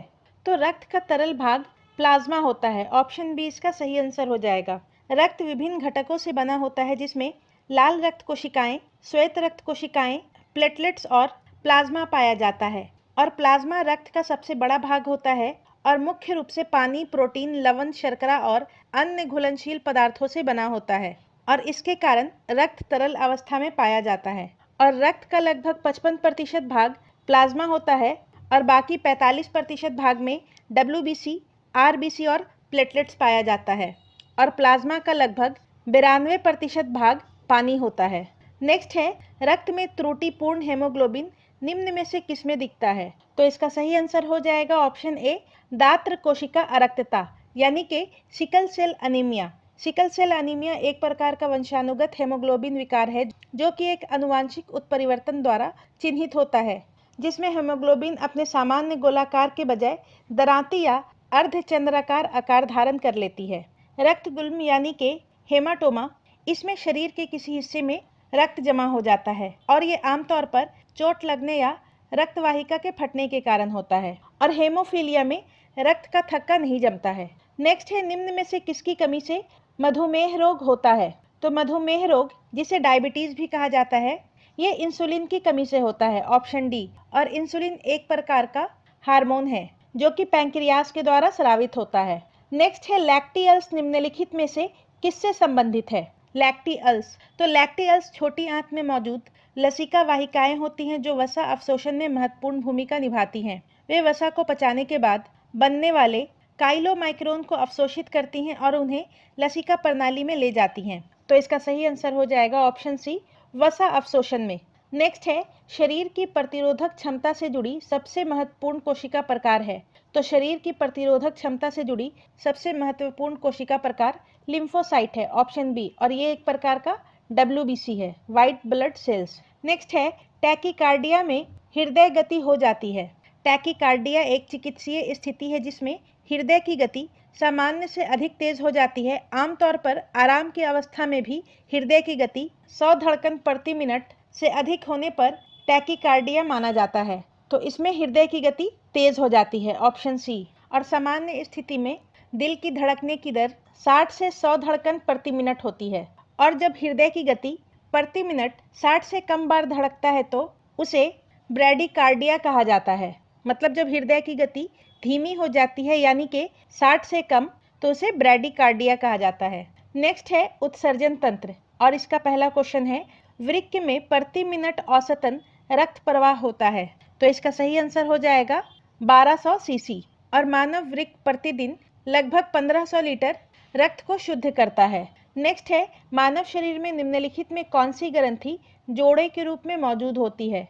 तो जोड़े के रूप में अधिवृक्क मौजूद होती है, ऑप्शन ए। अधिवृक्क ग्रंथि यानी कि एड्रेनल ग्लैंड। और ये कशेरुकी जीवों में पाए जाने वाली एक अंतःस्रावी ग्रंथि है जो कि गुर्दे के ऊपर स्थित होती है यानी कि वृक्क के ऊपर। नेक्स्ट है मानव गुर्दों में निस्यंदन इकाइयों को कहा जाता है। मानव गुर्दों में निस्यंदन इकाइयों को नेफ्रॉन कहा जाता है, ऑप्शन ए। और इसका उपयोग रक्त से पानी, आयनों और छोटे अणुओं को अलग करने, अपशिष्ट और विषाक्त पदार्थों को निस्यंदन करने तथा आवश्यक अणुओं को रक्त में पुनः भेजने के लिए किया जाता है। न्यूरॉन तंत्रिका तंत्र का कार्यात्मक इकाई है और न्यूट्रॉन परमाणु के नाभिक में पाया जाता है जो कि उदासीन कण है। नेक्स्ट है मनुष्य में गुर्दे किसके तंत्र का हिस्सा है? तो मनुष्य में गुर्दे मल त्याग तंत्र यानी कि उत्सर्जन तंत्र का हिस्सा है, ऑप्शन बी इसका सही आंसर हो जाएगा। नेक्स्ट है तंत्रिका तंत्र और इसका पहला क्वेश्चन है इलेक्ट्रोएन्सेफेलोग्राम यानी कि EEG निम्न में किसकी निगरानी के लिए उपयोग होता है? तो EEG का उपयोग मस्तिष्क की निगरानी के लिए किया जाता है और हृदय की निगरानी के लिए ECG का उपयोग किया जाता है। इलेक्ट्रोकार्डियोग्राम। नेक्स्ट है मांसपेशियों में दर्द के उपचार में उपयोग किया जाने वाला विकिरण है। तो मांसपेशियों के दर्द में उपचार किए जाने वाला विकिरण को इंफ्रारेड लाइट कहा जाता है, ऑप्शन ए, यानी कि अवरक्त विकिरण। नेक्स्ट है इनमें से कौन सी ग्रंथि को मानव शरीर की तीसरी आंख कहा जाता है? तो इसका सही आंसर हो जाएगा option A, pineal gland. Pineal gland मानव मस्तिष्क में स्थित एक अत्यंत छोटी ग्रंथि है जिसे मानव शरीर की तीसरी आंख कहा जाता है और यह एक अंतःस्रावी ग्रंथि है। पीनियल ग्रंथि एक प्रकाश संवेदी अंग है, इसलिए इसे तीसरी आंख के रूप में जाना जाता है और ये मेलाटोनिन हार्मोन के स्राव के विनियमन के माध्यम से प्रकाश से जुड़ी होती है और ये रेटिना से प्रकाश के बारे में जानकारी प्राप्त करती है। पिट्यूटरी ग्लैंड को मास्टर ग्लैंड भी कहा जाता है। नेक्स्ट है, निम्नलिखित में से कौन सा एक एंटीबायोटिक नहीं है? तो इसका सही आंसर हो जाएगा ऑप्शन बी, ऑक्सीटोसिन। ऑक्सीटोसिन सभी स्तनधारियों में पाया जाने वाला एक हार्मोन है जो कि मस्तिष्क के हाइपोथैलेमस नामक हिस्से में पैदा होता है और पिट्यूटरी ग्लैंड में इकट्ठा रहता है और इसे लव हार्मोन के नाम से भी जाना जाता है। नेक्स्ट है, निम्नलिखित में कौन सा हार्मोन है? तो इंसुलिन। ऑप्शन सी इसका सही आंसर हो जाएगा। इंसुलिन एक हार्मोन है जिसका स्रावन पैंक्रियाज के द्वारा होता है। नेक्स्ट है, निम्नलिखित में कौन सा हार्मोन स्तन ग्रंथियों से दुग्ध का स्राव होने में भूमिका निभाता है? तो इसका सही आंसर ऑप्शन डी हो जाएगा, ऑक्सीटोसिन। ऑक्सीटोसिन हार्मोन को लव हार्मोन के रूप में भी जाना जाता है और ये स्तनपान के दौरान स्तन ग्रंथियों से दुग्ध निकालने में भी महत्वपूर्ण भूमिका निभाता है। एड्रेनलिन को लड़ो और भागो हार्मोन भी कहा जाता है और इसका स्रावन एड्रिनल ग्लैंड से होता है। थायरॉक्सिन का स्रावन थायराइड ग्लैंड से होता है और ये चयापचय में शामिल होता है। नेक्स्ट है, निम्नलिखित में से किस हार्मोन में आयोडीन मिली होती है? तो आयोडीन थायरॉक्सिन हार्मोन में मिली होती है। ऑप्शन सी इसका सही आंसर हो जाएगा और इसका स्रावन थायराइड ग्रंथि से होता है। नेक्स्ट है, पीयूष या पिट्यूटरी ग्रंथि स्थित होती है? पिट्यूटरी ग्लैंड मस्तिष्क में स्थित होती है। ऑप्शन डी इसका सही आंसर हो जाएगा। नेक्स्ट है, सहज प्रणाली का परिवर्धन निम्नलिखित में से कौन सा है? सहज प्रणाली मतलब के ऑटोनोमिक सिस्टम। सहज प्रणाली मुख्य तंत्रिका प्रणाली का एक भाग है और ये सहज प्रतिक्रियाओं को नियंत्रित करता है और इसके विकास को स्वपोषी क्रिया के रूप में परिभाषित किया जाता है। तो इसका सही आंसर हो जाएगा ऑप्शन सी, प्रणाली की स्वपोषी क्रिया। नेक्स्ट है, शरीर का तापक्रम नियंत्रित करता है? तो सामान्यतः मानव शरीर का तापक्रम 98.6 फ़ारेनहाइट होता है। मानव शरीर के तापक्रम को हाइपोथैलेमस के द्वारा नियंत्रित किया जाता है और हाइपोथैलेमस मस्तिष्क का एक हिस्सा है जो कि शरीर के तापमान, भूख और प्यास सहित विभिन्न शारीरिक कार्यों को विनियमित करने के लिए जिम्मेदार है। नेक्स्ट है, शरीर का तापमान नियंत्रित करता है? तो शरीर का तापमान हाइपोथैलेमस नियंत्रित करता है। नेक्स्ट है, प्रतिवर्ती क्रियाओं का नियंत्रण केंद्र कहाँ पर है? प्रतिवर्ती क्रियाएं यानी कि रिफ्लेक्स एक्शन और प्रतिवर्ती क्रियाएं अनैच्छिक होती हैं और इसका नियंत्रण केंद्र कशेरुक रज्जु में होता है। ऑप्शन सी इसका सही आंसर हो जाएगा, कशेरुक रज्जु में यानी कि स्पाइनल कोड में।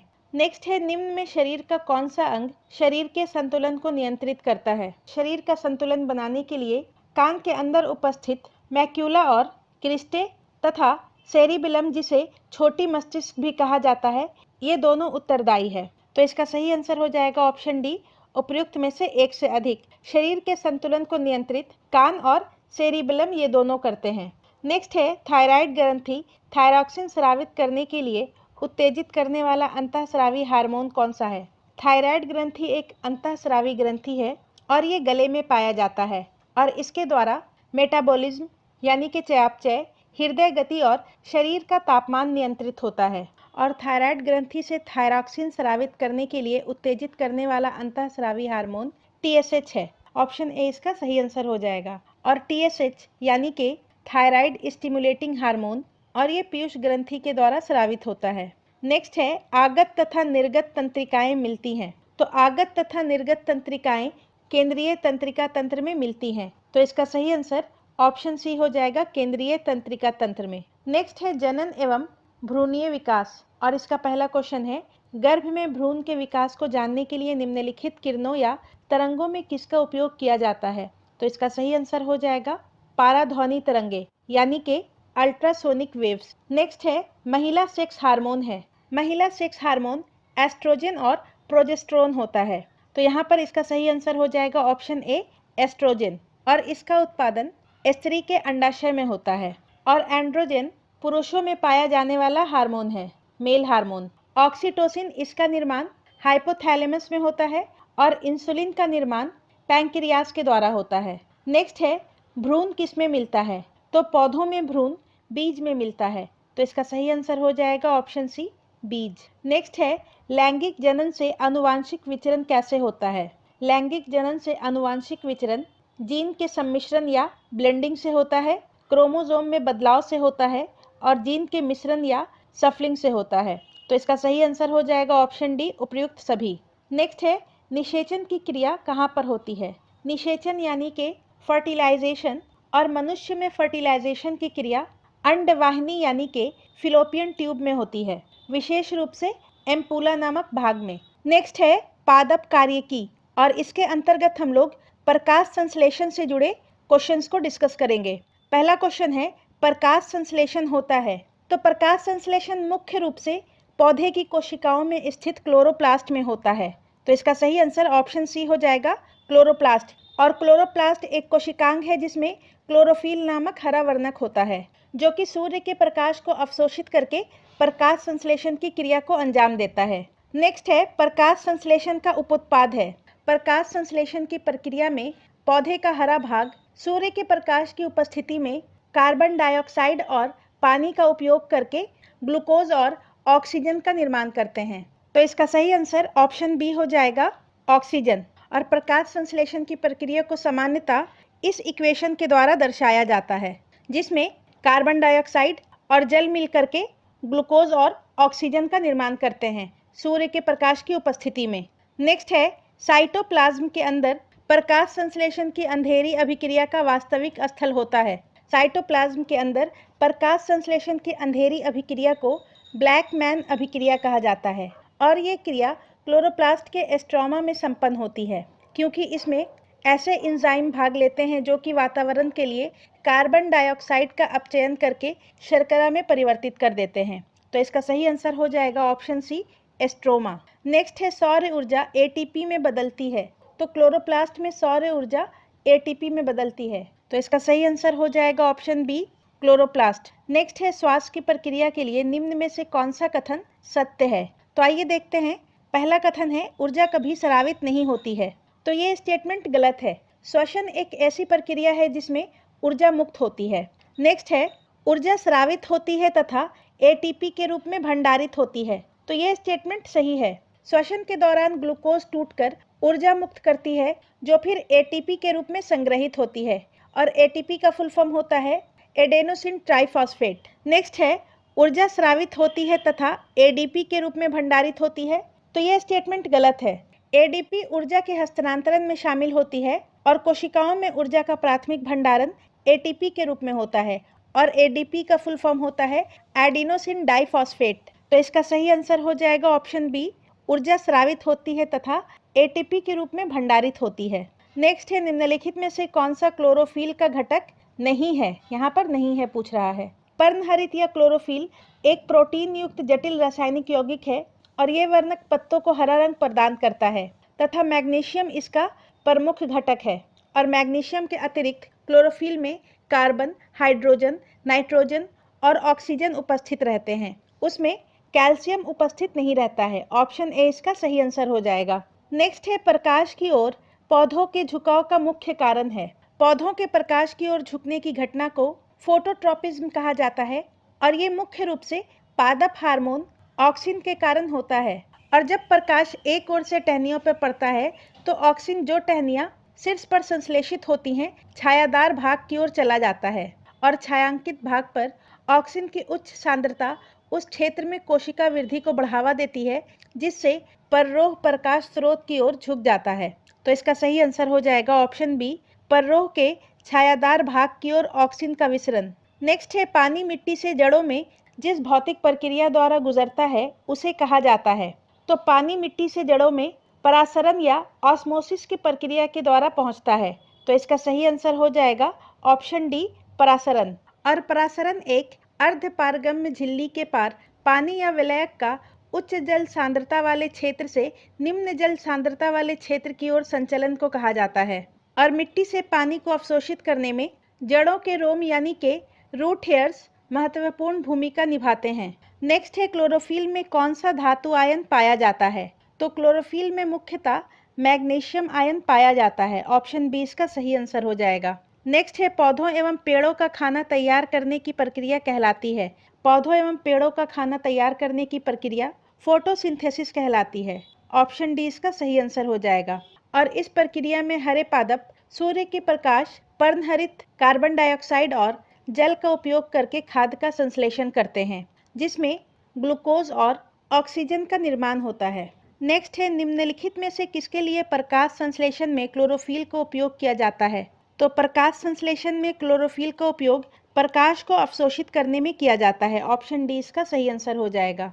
और क्लोरोफिल दृश्यमान प्रकाश स्पेक्ट्रम का लाल और नीले रंग के क्षेत्रों में प्रकाश अवशोषित करता है और हरा प्रकाश को अवशोषित नहीं करता है, बल्कि इसे परावर्तित कर देता है, जिसके कारण पौधा हरा दिखाई देता है।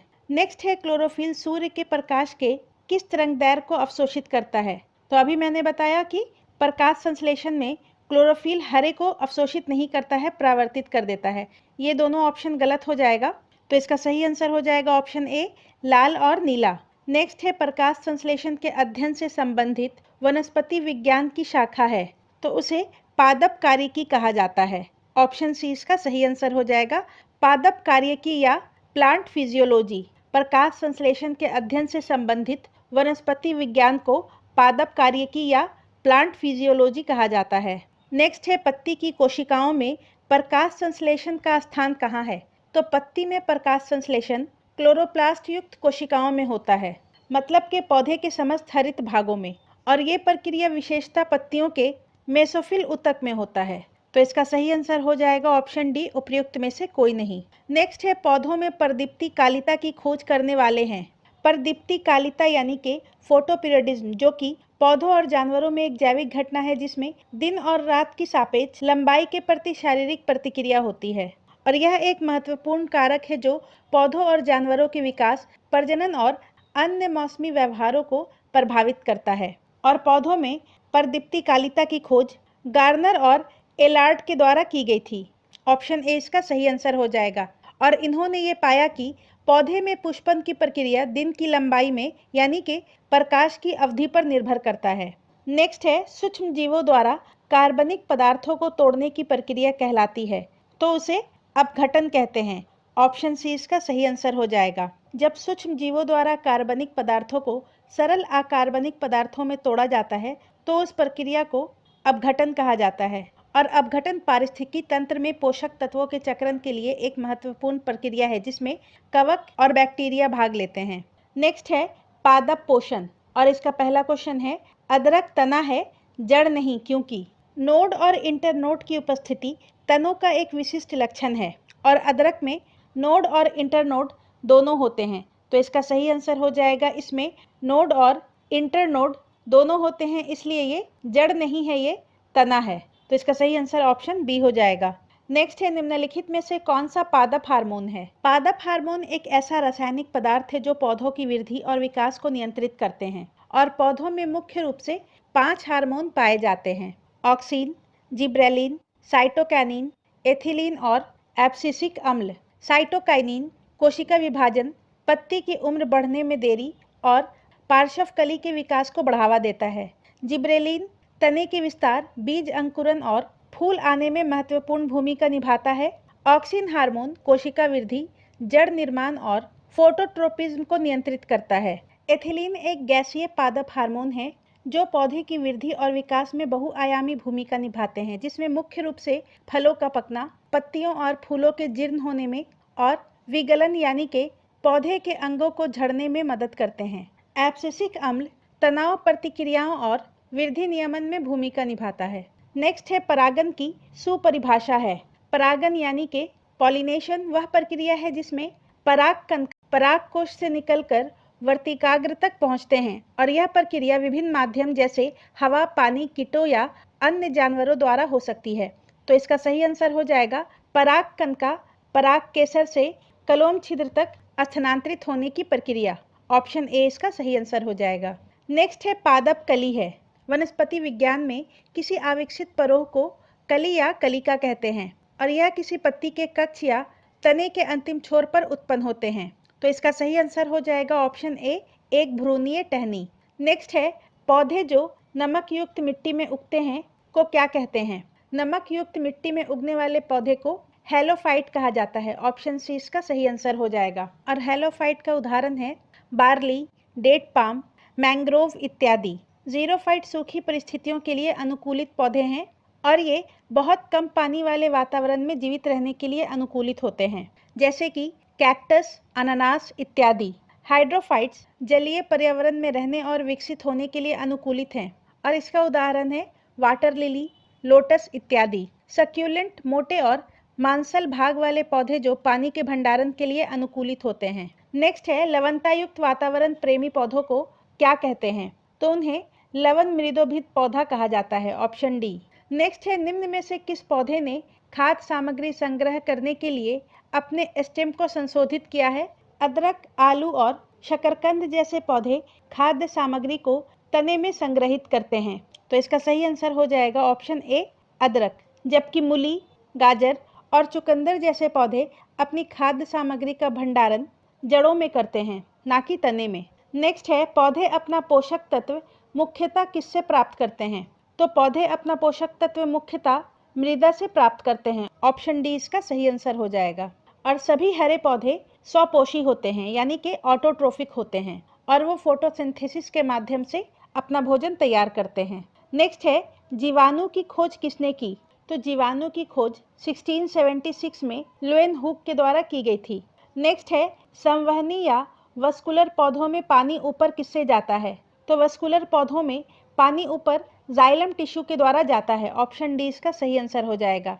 फ्लोएम टिश्यू भोजन का परिवहन करता है।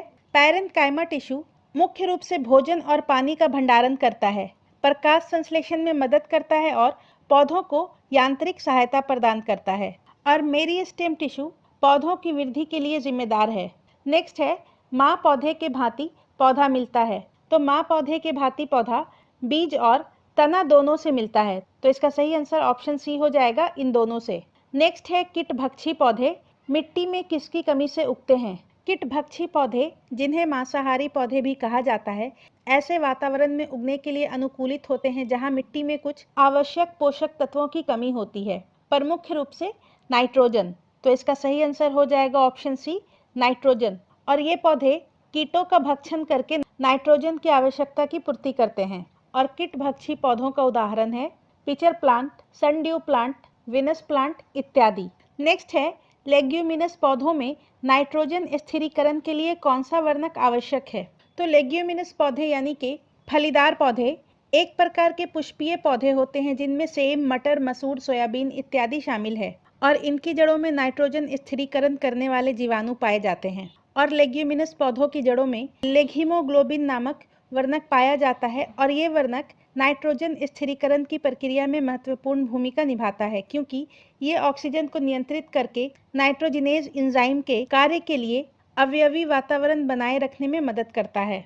तो इसका सही आंसर हो जाएगा लेगहीमोग्लोबिन। एंथोसायनिन एक जल में घुलनशील पिगमेंट है जो कि फलों और फूलों में पाया जाने वाला लाल, बैगनी और नीले रंगों के लिए जिम्मेदार है। और फाइकोसायनिन एक नीला पिगमेंट है जो कि साइनोबैक्टीरिया में पाया जाता है तथा ये लाल शैवाल में भी पाया जाता है। नेक्स्ट है जीवन चक्र की दृष्टि से पौधे का सबसे महत्वपूर्ण अंग है। तो जीवन चक्र की दृष्टि से पौधे का सबसे महत्वपूर्ण अंग पुष्प है, ऑप्शन ए इसका सही आंसर हो जाएगा, पुष्प। और पुष्प में ही परागन द्वारा भ्रूण का विकास होता है जिससे बीज बनता है और बीज के अंकुरन से पुनः पौधा बनता है। नेक्स्ट है पौधे का तना पौधे के सभी हिस्सों में भोजन वितरित करने में तथा किसमें मदद करता है? तो पौधे का तना पौधे के सभी हिस्सों में भोजन वितरित करने तथा भोजन के भंडारण में मदद करता है और ये पत्तियों, फूलों और फलों को सहारा देने के साथ पौधे को आकार देने में भी मुख्य भूमिका निभाता है। तो इसका सही आंसर हो जाएगा ऑप्शन ई, उपयुक्त में से एक से अधिक। नेक्स्ट है तना काट आमतौर से किसके प्रवर्धन के लिए प्रयोग किया जाता है? तो इसका सही आंसर हो जाएगा ऑप्शन बी, गन्ना। तना काट गन्ना के प्रवर्धन के लिए प्रयोग किया जाता है। नेक्स्ट है मटर पौधा है। तो मटर एक शाक पौधा है, ऑप्शन ए इसका सही आंसर हो जाएगा। मटर शाक कुल का द्विबीजपत्री पौधा है तथा यह रबी फसल के अंतर्गत आता है। नेक्स्ट है फलियां अत्यधिक पौष्टिक होती हैं क्योंकि उनमें प्रचुर मात्रा में होती है। तो फलियों में प्रचुर मात्रा में प्रोटीन पाया जाता है, ऑप्शन बी इसका सही आंसर हो जाएगा। और फलियों का उदाहरण है मटर, अरहर, मूंग, सोयाबीन, मूंगफली, उड़द इत्यादि। नेक्स्ट है किसमें परिवर्तन के कारण रंध्र खुलते या बंद होते हैं? रंध्रों का खुलना और बंद होना गार्ड कोशिकाओं में पानी की मात्रा में परिवर्तन के कारण होता है, जिससे उनका टर्गर दबाव प्रभावित होता है। जब गार्ड कोशिकाओं में पानी भर जाता है तो वे खुल जाते हैं, और जब गार्ड कोशिकाएं पानी खो देती हैं तो वो शिथिल हो जाती हैं और रंध्र बंद हो जाता है। तो इसका सही आंसर हो जाएगा ऑप्शन सी, कोशिकाओं में पानी की मात्रा। नेक्स्ट है, निम्नलिखित में से कौन सा मेल सही नहीं है? तो आइए देखते हैं। पहला है, पर्णवृंत पत्तियों को तने से जोड़ता है, तो ये सही है। नेक्स्ट है, आधार के पास शाखाओं के साथ मोटा कठोर तना पेड़ कहलाता है, तो ये गलत है। आधार के पास शाखाओं वाले मोटे कठोर तनों को झाड़ियां कहा जाता है, जबकि पेड़ एक मोटा कठोर तना होता है जिसकी शाखाएं पौधों पर ऊंची होती हैं। नेक्स्ट है, कमजोर तना जो सीधा खड़ा नहीं हो सकता लता कहलाता है, तो ये स्टेटमेंट भी सही है। तो इसका सही आंसर हो जाएगा ऑप्शन बी। यहाँ पर कौन सा मेल सही नहीं है बोल रहा है, तो आधार के पास शाखाओं के साथ मोटा कठोर तना पेड़ नहीं कहलाता है, ये झाड़ियां कहलाता है। नेक्स्ट है, सक्शन पुल के कारण पेड़ों में पानी बहुत ऊंचाई तक पहुंच जाता है, जिसका कारण है, तो इसका सही आंसर हो जाएगा ऑप्शन सी, वाष्पोत्सर्जन। वाष्पोत्सर्जन वह प्रक्रिया है जिसमें पौधे की पत्तियों से पानी जल वाष्प के रूप में रंध्रों के माध्यम से वायुमंडल में छोड़ा जाता है, और इसी सक्शन पुल के कारण पेड़ों में पानी बहुत ऊंचाई तक पहुंच जाता है।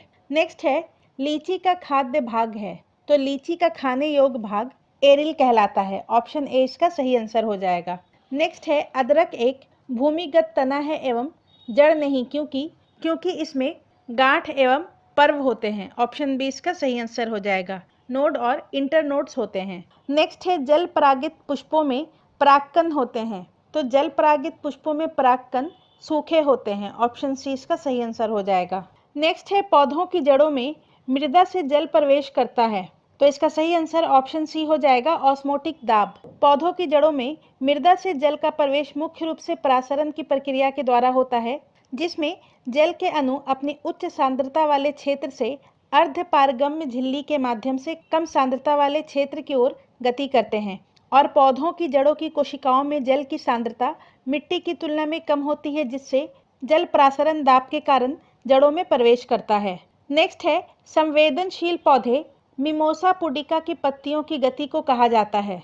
मिमोसा पुडिका एक ऐसा पौधा है जिसकी पत्तियां छूने पर नीचे झुक जाती हैं, और इस प्रकार की गति को सिस्मोनेस्टी कहा जाता है।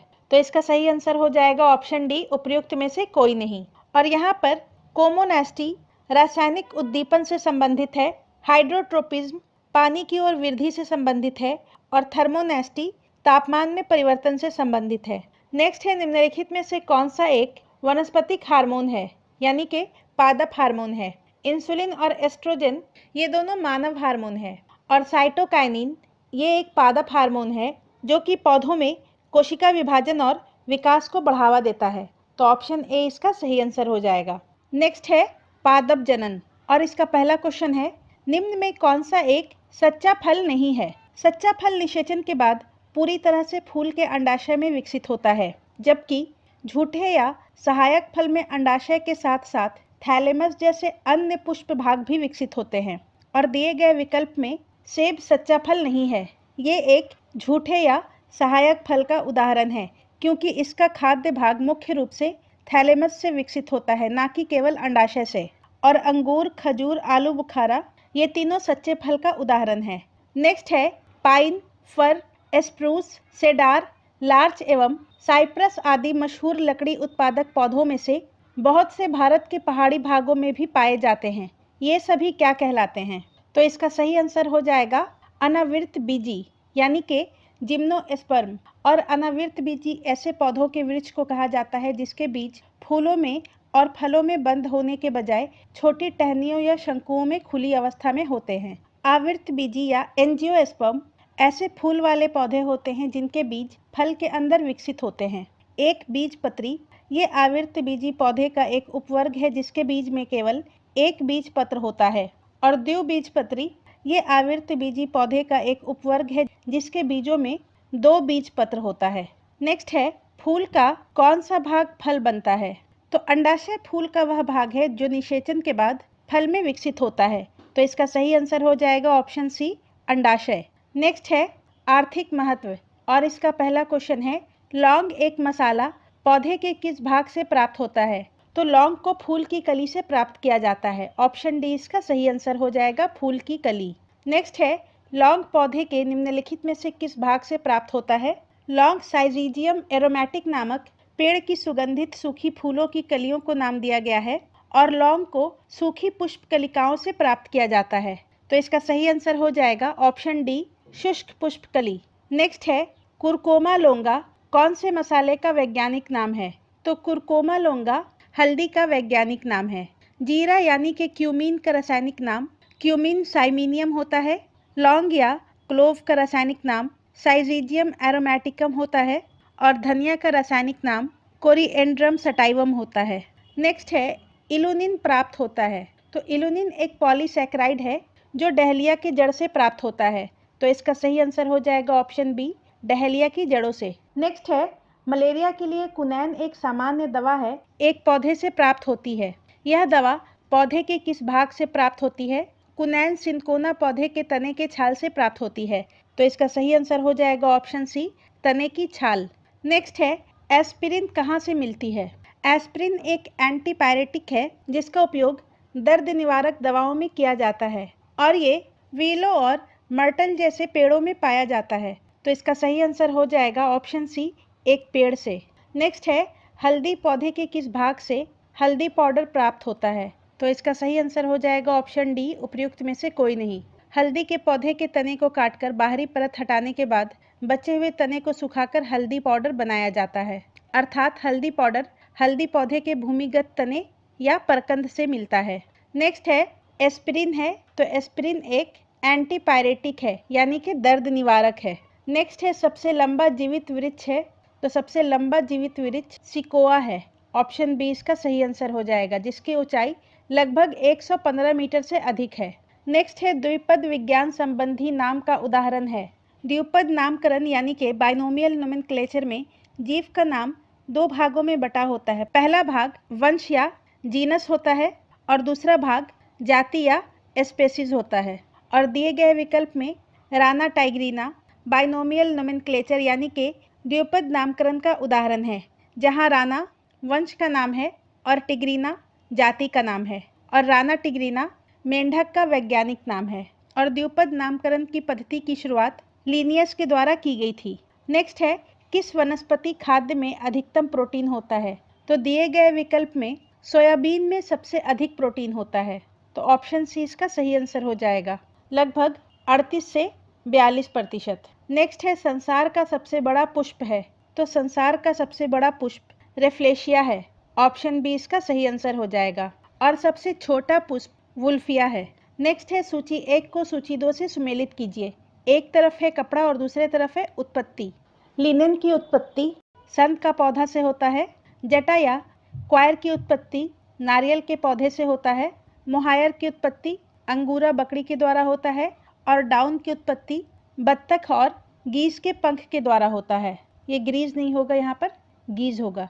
तो इसका सही आंसर हो जाएगा ऑप्शन डी, 2, 1, 4, 3। नेक्स्ट है, रोग एवं उपचार और इसके अंतर्गत हम लोग सबसे पहले विषाणु जनित रोग से जुड़े क्वेश्चंस को डिस्कस करेंगे। और इसका पहला क्वेश्चन है, एड्स निम्न कारणों में से किसके द्वारा होता है? एड्स HIV नामक वायरस के कारण होता है। तो इसका सही आंसर हो जाएगा ऑप्शन सी, विषाणु। और HIV का full form human immunodeficiency virus होता है और एड्स का full form acquired immunodeficiency syndrome होता है। और एड्स का पता लगाने के लिए एलिसा टेस्ट होता है। नेक्स्ट है, HIV द्वारा होने वाला रोग है। तो HIV के द्वारा एड्स होता है। ऑप्शन डी इसका सही आंसर हो जाएगा। नेक्स्ट है, इशिहारा टेस्ट किससे संबंधित है? तो इशिहारा टेस्ट रंग आंधता यानी कि कलर ब्लाइंडनेस से संबंधित है। ऑप्शन सी इसका सही आंसर हो जाएगा। नेक्स्ट है, संक्रामक रोगों का सबसे सामान्य वाहक है। तो इसका सही आंसर हो जाएगा ऑप्शन बी, मक्खी। संक्रामक रोगों का सबसे सामान्य वाहक मक्खी है। नेक्स्ट है, कोविड टीकाएं प्रतिरक्षी प्रक्रिया को कैसे उत्तेजित करते हैं? तो इसका सही आंसर ऑप्शन बी हो जाएगा, जीवित छिन्न SARS-CoV-2 वायरस को प्रवेश करा के। कोविड टीकाएं प्रतिरक्षी प्रक्रिया को जीवित छिन्न SARS-CoV-2 वायरस प्रवेश कराकर उत्तेजित किया जाता है। नेक्स्ट है, जीवाणु जनित रोग और इसका पहला क्वेश्चन है, निम्नलिखित में से एंटीबायोटिक है। तो पेनिसिलिन एक एंटीबायोटिक है, एस्पिरिन एक एंटीपायरेटिक है यानी कि दर्द निवारक है, पैरासीटामोल एनाल्जेसिक और एंटीपायरेटिक ड्रग है और सल्फाडायाजिन ये एंटीबायोटिक है। तो पेनिसिलिन और सल्फाडायाजिन ये दोनों एंटीबायोटिक है, तो इसका सही आंसर हो जाएगा ऑप्शन ई, उपर्युक्त में से एक से अधिक। और एंटीबायोटिक का उपयोग बैक्टीरिया जनित रोगों के उपचार के लिए किया जाता है। नेक्स्ट है हेपेटाइटिस बी विषाणु का उद्भव काल होता है, तो इसका सही आंसर ऑप्शन बी हो जाएगा 30 से 180 दिन। नेक्स्ट है टाइफाइड तथा कॉलरा विशिष्ट उदाहरण है, तो टाइफाइड और कॉलरा ये दोनों जलजन्य रोग है, ऑप्शन सी इसका सही आंसर हो जाएगा।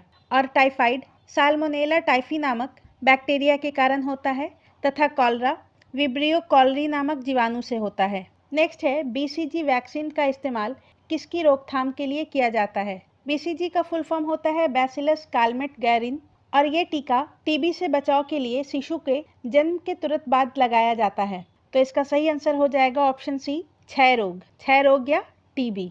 नेक्स्ट है बायोडिग्रेडेबल अपशिष्ट को आमतौर पर जिसकी मदद से उपयोगी पदार्थ में बदला जा सकता है वो है, तो इसका सही आंसर हो जाएगा बैक्टीरिया। बायोडिग्रेडेबल अपशिष्ट को सामान्यतः जीवाणुओं या बैक्टीरिया द्वारा उपयोगी पदार्थों में परिवर्तित किया जाता है।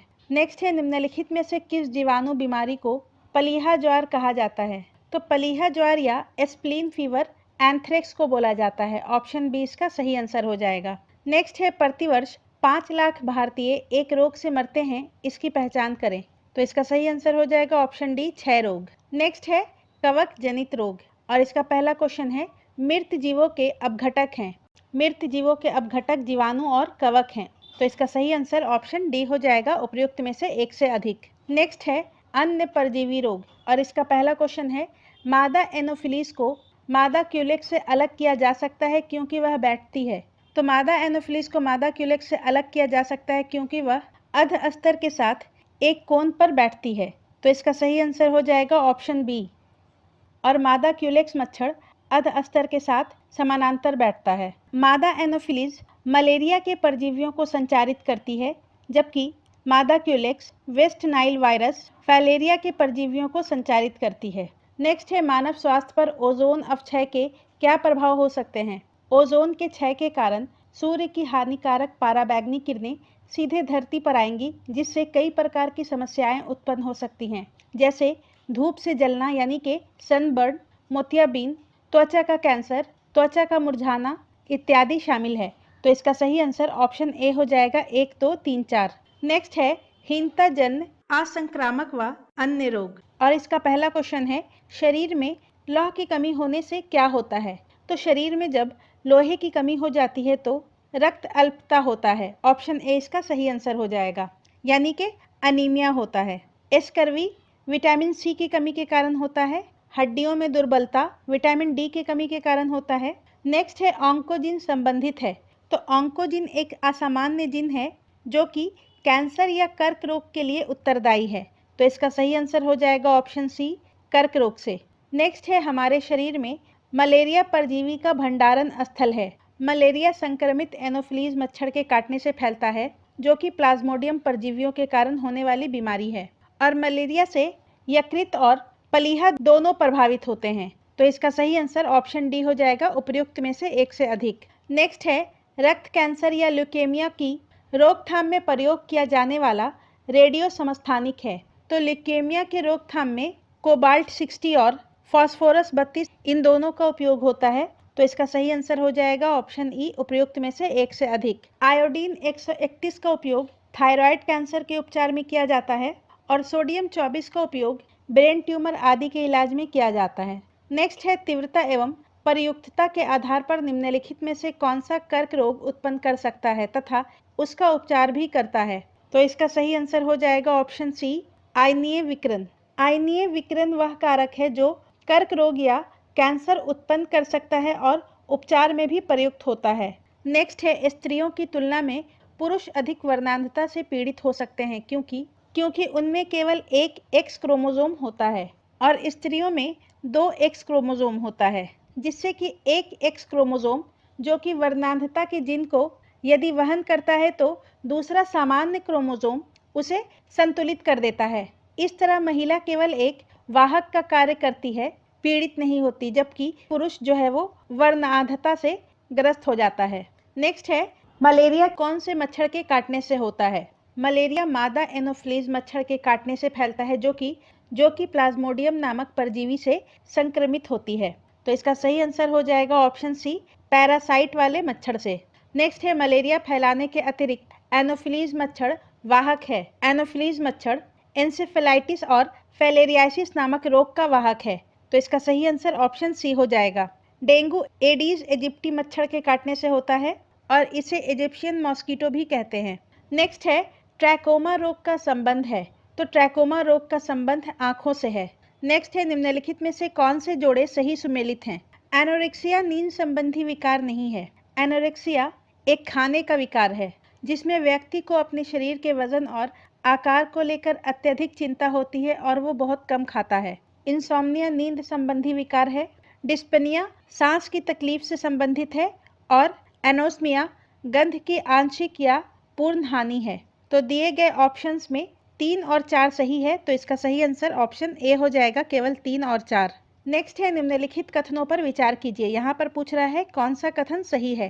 पहला कथन है, टेनियासिस एक आंतों का संक्रमण है जो टेपवार्म की 3 प्रजातियों टेनिया सोलिनियम, टेनिया सिग्निटा और टेनिया एशियाटिका के कारण होता है। तो ये स्टेटमेंट सही है। और नेक्स्ट है, जब मस्तिष्क में सिस्ट विकसित हो जाते हैं तो इस स्थिति को न्यूरोसिस्टिसर्कोसिस कहा जाता है। तो ये स्टेटमेंट भी सही है। न्यूरोसिस्टिसर्कोसिस या एनसीसी मस्तिष्क को प्रभावित करने वाली बीमारी है और ये टेनिया सेलेनियम परजीवी के कारण होने वाला रोग है जिसमें मस्तिष्क में सिस्ट बन जाता है। तो इसका सही आंसर ऑप्शन ए हो जाएगा, 1 और 2 दोनों। नेक्स्ट है, आनुवांशिक इंजीनियरिंग तथा बायोटेक्नोलॉजी, और इसका पहला क्वेश्चन है, एंटीबायोटिक दवा का उदाहरण है। तो दिए गए विकल्प में पेनिसिलिन एंटीबायोटिक दवा का उदाहरण है। नेक्स्ट है, चिकित्सा स्थितियों का निदान करने के लिए एमआरआई तकनीक का उपयोग किया जाता है। एमआरआई में किसका उपयोग नहीं होता है? एमआरआई यानी कि मैग्नेटिक रेजोनेंस इमेजिंग चिकित्सा इमेजिंग तकनीक है जो शरीर के अंदर अंगों और ऊतकों की विस्तृत छवियां बनाने के लिए एक मजबूत चुंबकीय क्षेत्र और रेडियो तरंगों का उपयोग करता है। तो इसका सही आंसर हो जाएगा ऑप्शन ई, उपयुक्त में से एक से अधिक। एमआरआई में चुंबकीय क्षेत्र और रेडियो तरंग का उपयोग होता है, एक्सरे और गामा किरण का नहीं। नेक्स्ट है, निम्नलिखित में से कौन प्रतिजैविक औषधि है यानी कि एंटीबायोटिक है? क्लोरामफेनिकॉल और सल्फागुआनिडीन ये दोनों प्रतिजैविक औषधि है यानी कि एंटीबायोटिक है। तो इसका सही आंसर ऑप्शन ई हो जाएगा, उपयुक्त में से एक से अधिक। जबकि क्विनाइन का उपयोग मलेरिया के इलाज में होता है और एस्पिरिन एक एंटीपायरेटिक है। नेक्स्ट है, किस वैज्ञानिक या चिकित्सक ने पहली बार टीकाकरण की शुरुआत की थी? तो एडवर्ड जेनर ने 1796 में सर्वप्रथम टीकाकरण की शुरुआत की थी। तो इसका सही आंसर ऑप्शन डी हो जाएगा, एडवर्ड जेनर। नेक्स्ट है, कच्चे फलों को कृत्रिम रूप से पकाने के लिए प्रयोग में लाए जाने वाली गैस का नाम है। तो फलों को पकाने में एसिटिलीन और एथिलीन दोनों गैसों का उपयोग होता है। प्राकृतिक रूप से फल एथिलीन हार्मोन द्वारा पकता है और कृत्रिम रूप से फल को पकाने के लिए एथिलीन और एसिटिलीन दोनों गैसों का प्रयोग होता है, मगर वर्तमान में एसिटिलीन के द्वारा फल को पकाने पर प्रतिबंध लगा दिया गया है। नेक्स्ट है, हरगोविंद खुराना को किस आविष्कार के लिए सम्मानित किया गया? हरगोविंद खुराना को जीन संश्लेषण के लिए वर्ष 1968 में चिकित्सा का नोबेल पुरस्कार दिया गया था। तो इसका सही आंसर ऑप्शन बी हो जाएगा, जीन के संश्लेषण के लिए। और इन्होंने अपनी खोज से आनुवांशिक कोड की व्याख्या की है तथा प्रोटीन संश्लेषण में इसकी भूमिका का पता लगाया है। नेक्स्ट है, किस अभ्यास से जानवरों के क्लोन तैयार किए जाते हैं? क्लोनिंग में किसी जीव की आनुवांशिक रूप से समान प्रतिलिपि बनाना शामिल है और ये प्रक्रिया जैव प्रौद्योगिकी के क्षेत्र में आती है। ऑप्शन सी इसका सही आंसर हो जाएगा। नेक्स्ट है, किसी गुणसूत्र पर जीनों की अपेक्षिक स्थिति ज्ञात करने की प्रक्रिया कहलाती है। तो इसका सही आंसर हो जाएगा जीन मानचित्रण। किसी गुणसूत्र पर जीनों की अपेक्षिक स्थिति ज्ञात करने की प्रक्रिया को जीन मानचित्रण या जीन मैपिंग कहा जाता है। नेक्स्ट है, वेक्टर टी के प्रतिरोधक शक्ति प्रदान करने के लिए कैसे काम करते हैं? वेक्टर टी के प्रतिरोधक शक्ति प्रदान करने के लिए शरीर में रोगजनकों पर प्रत्यक्ष हमला करके उन्हें नष्ट कर देते हैं। तो इसका सही आंसर ऑप्शन सी हो जाएगा। शरीर में रोग जनकों पर सीधे हमला कर उन्हें नष्ट कर देते हैं। और वेक्टर टीके किसी बीमारी के कमजोर रोगजनक अणु होते हैं जो किसी बीमारी के खिलाफ स्मृति विकसित करने के लिए प्रतिरक्षा प्रणाली के लिए एक प्रशिक्षु एजेंट के रूप में कार्य करता है। नेक्स्ट है mRNA पद का विस्तारित रूप क्या है जो महामारी की शुरुआत से ही व्यापक रूप से चर्चा में रहा है। तो mRNA का फुल फॉर्म होता है messenger ribonucleic acid, option B. और mRNA एक प्रकार का एकल स्ट्रैंडेड आरएनए है जो प्रोटीन संश्लेषण में शामिल होता है। अब हम लोग विविध से जुड़े प्रश्नों को डिस्कस करेंगे और इसका पहला क्वेश्चन है, पुस्तक दी ऑरिजिन ऑफ स्पीसीज किसने लिखी है। ऑरिजिन ऑफ द स्पीसीज पुस्तक के लेखक चार्ल्स डार्विन है, ऑप्शन डी इसका सही आंसर हो जाएगा। नेक्स्ट है, उस क्लिनिकल परीक्षण का नाम बताइए जिसमें ठीक हो चुके कोविड-19 रोगी से गंभीर स्थिति वाले कोरोना वायरस रोगी में रक्त चढ़ाया जाता है। तो इसका सही आंसर हो जाएगा ऑप्शन ए, प्लाज्मा थेरेपी। प्लाज्मा थेरेपी एक ऐसा उपचार है जिसमें कोविड-19 से ठीक हो चुके व्यक्ति के रक्त से प्लाज्मा निकालकर जिसमें एंटीबॉडी होते हैं गंभीर रूप से बीमार कोविड-19 रोगियों में चढ़ाया जाता है ताकि उनकी प्रतिरक्षा प्रणाली को वायरस से लड़ने में मदद मिल सके।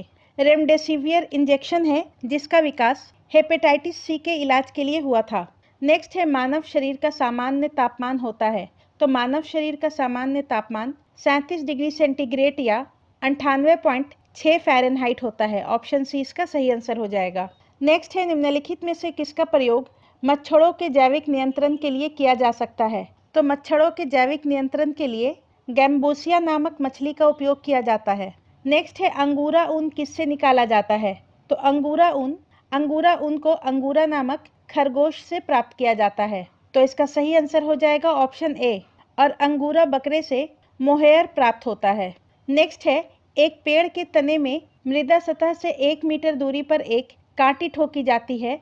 2 वर्ष के बाद वह कांटी, तो इसका सही आंसर हो जाएगा उसी जगह पर रहेगी, ऑप्शन ए, क्योंकि पौधे की वृद्धि उनके शीर्ष से होती है ना कि तने से। नेक्स्ट है, पार्किंसन बीमारी के उपचार के लिए किसको नोबेल पुरस्कार दिया गया। तो इसका सही आंसर ऑप्शन ए हो जाएगा, आर्विड कार्लसन। आर्विड कार्लसन को वर्ष 2000 में मेडिसिन में नोबेल पुरस्कार से सम्मानित किया गया था और उन्हें पार्किंसन बीमारी के उपचार के लिए ये पुरस्कार दिया गया था। और पार्किंसन रोग एक प्रगतिशील विकार है जो मस्तिष्क के हिस्से में तंत्रिका कोशिकाओं के अधपतन के कारण होता है जो गति को नियंत्रित करता है। नेक्स्ट है, कौन सा दिन डायबिटीज दिवस के रूप में मनाया जाता है। तो इसका सही आंसर हो जाएगा ऑप्शन डी, 14 नवंबर। 14 नवंबर को हर वर्ष विश्व मधुमेह दिवस मनाया जाता है। नेक्स्ट है, बिल तथा मेलिंडा गेट्स फाउंडेशन द्वारा स्थापित भारत के लिए कार्यक्रम आवाहन किसके प्रतिरोध के लिए कार्यरत है। तो आवाहन HIV एड्स के प्रतिरोध के लिए कार्यरत है, ऑप्शन सी इसका सही आंसर हो जाएगा। और आवाहन की शुरुआत वर्ष 2003 में की गई थी bill and Melinda Gates foundation के द्वारा। नेक्स्ट है, सेल्सियस स्केल पर मानव शरीर का सामान्य तापमान होगा। सेल्सियस स्केल पर मानव शरीर का सामान्य तापमान 36.9 डिग्री सेंटीग्रेड होगा, ऑप्शन सी इसका सही आंसर हो जाएगा। नेक्स्ट है, डॉक्टरों द्वारा एनेस्थीसिया के रूप में प्रयोग होने वाला हास्य गैस है। तो डॉक्टरों के द्वारा एनेस्थीसिया के रूप में प्रयोग होने वाला हास्य गैस नाइट्रस ऑक्साइड है, ऑप्शन सी इसका सही आंसर हो जाएगा, जिसका सूत्र होता है N2O। नेक्स्ट है, जब टीके द्वारा शरीर में एंटीजन प्रवेश करता है तब संक्रमण से लड़ने के लिए एंटीबॉडी की उत्पत्ति होती है। तो इसका सही आंसर हो जाएगा केवल बी कोशिकाओं द्वारा। बी सेल या बी लिम्फोसाइट्स एक प्रकार का WBC है जो कि मनुष्य के प्रतिरक्षा में महत्वपूर्ण भूमिका निभाती है और इसका प्राथमिक कार्य एंटीबॉडी उत्पन्न करना है जो कि एक प्रोटीन होता है जो वायरस और बैक्टीरिया जैसे विशिष्ट रोगाणुजनकों को लक्षित करके उन्हें निष्क्रिय कर देता है।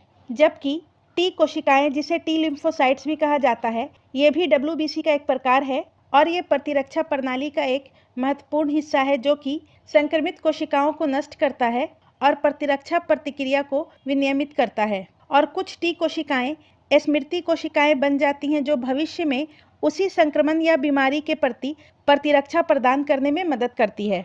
नेक्स्ट है, जब हम बकरी या भेड़ का मांस खाते हैं तब, तो उस स्थिति में हम द्वितीयक उपभोक्ता हो जाते हैं, ऑप्शन बी इसका सही आंसर हो जाएगा। नेक्स्ट है, पोलियो की बूंद किस उम्र में दे सकते हैं। पोलियो के विरुद्ध प्रतिरक्षा प्रदान करने के लिए ओरल पोलियो वैक्सीन की कई खुराकें बच्चों को दी जाती है। पहली खुराक आमतौर पर जन्म के समय दी जाती है, उसके बाद 6, 10 और 14 सप्ताह की आयु में अगली खुराकें दी जाती हैं और इसके बाद 16 से 24 महीने और 5 वर्ष की आयु में बूस्टर खुराक की भी सिफारिश की जाती है।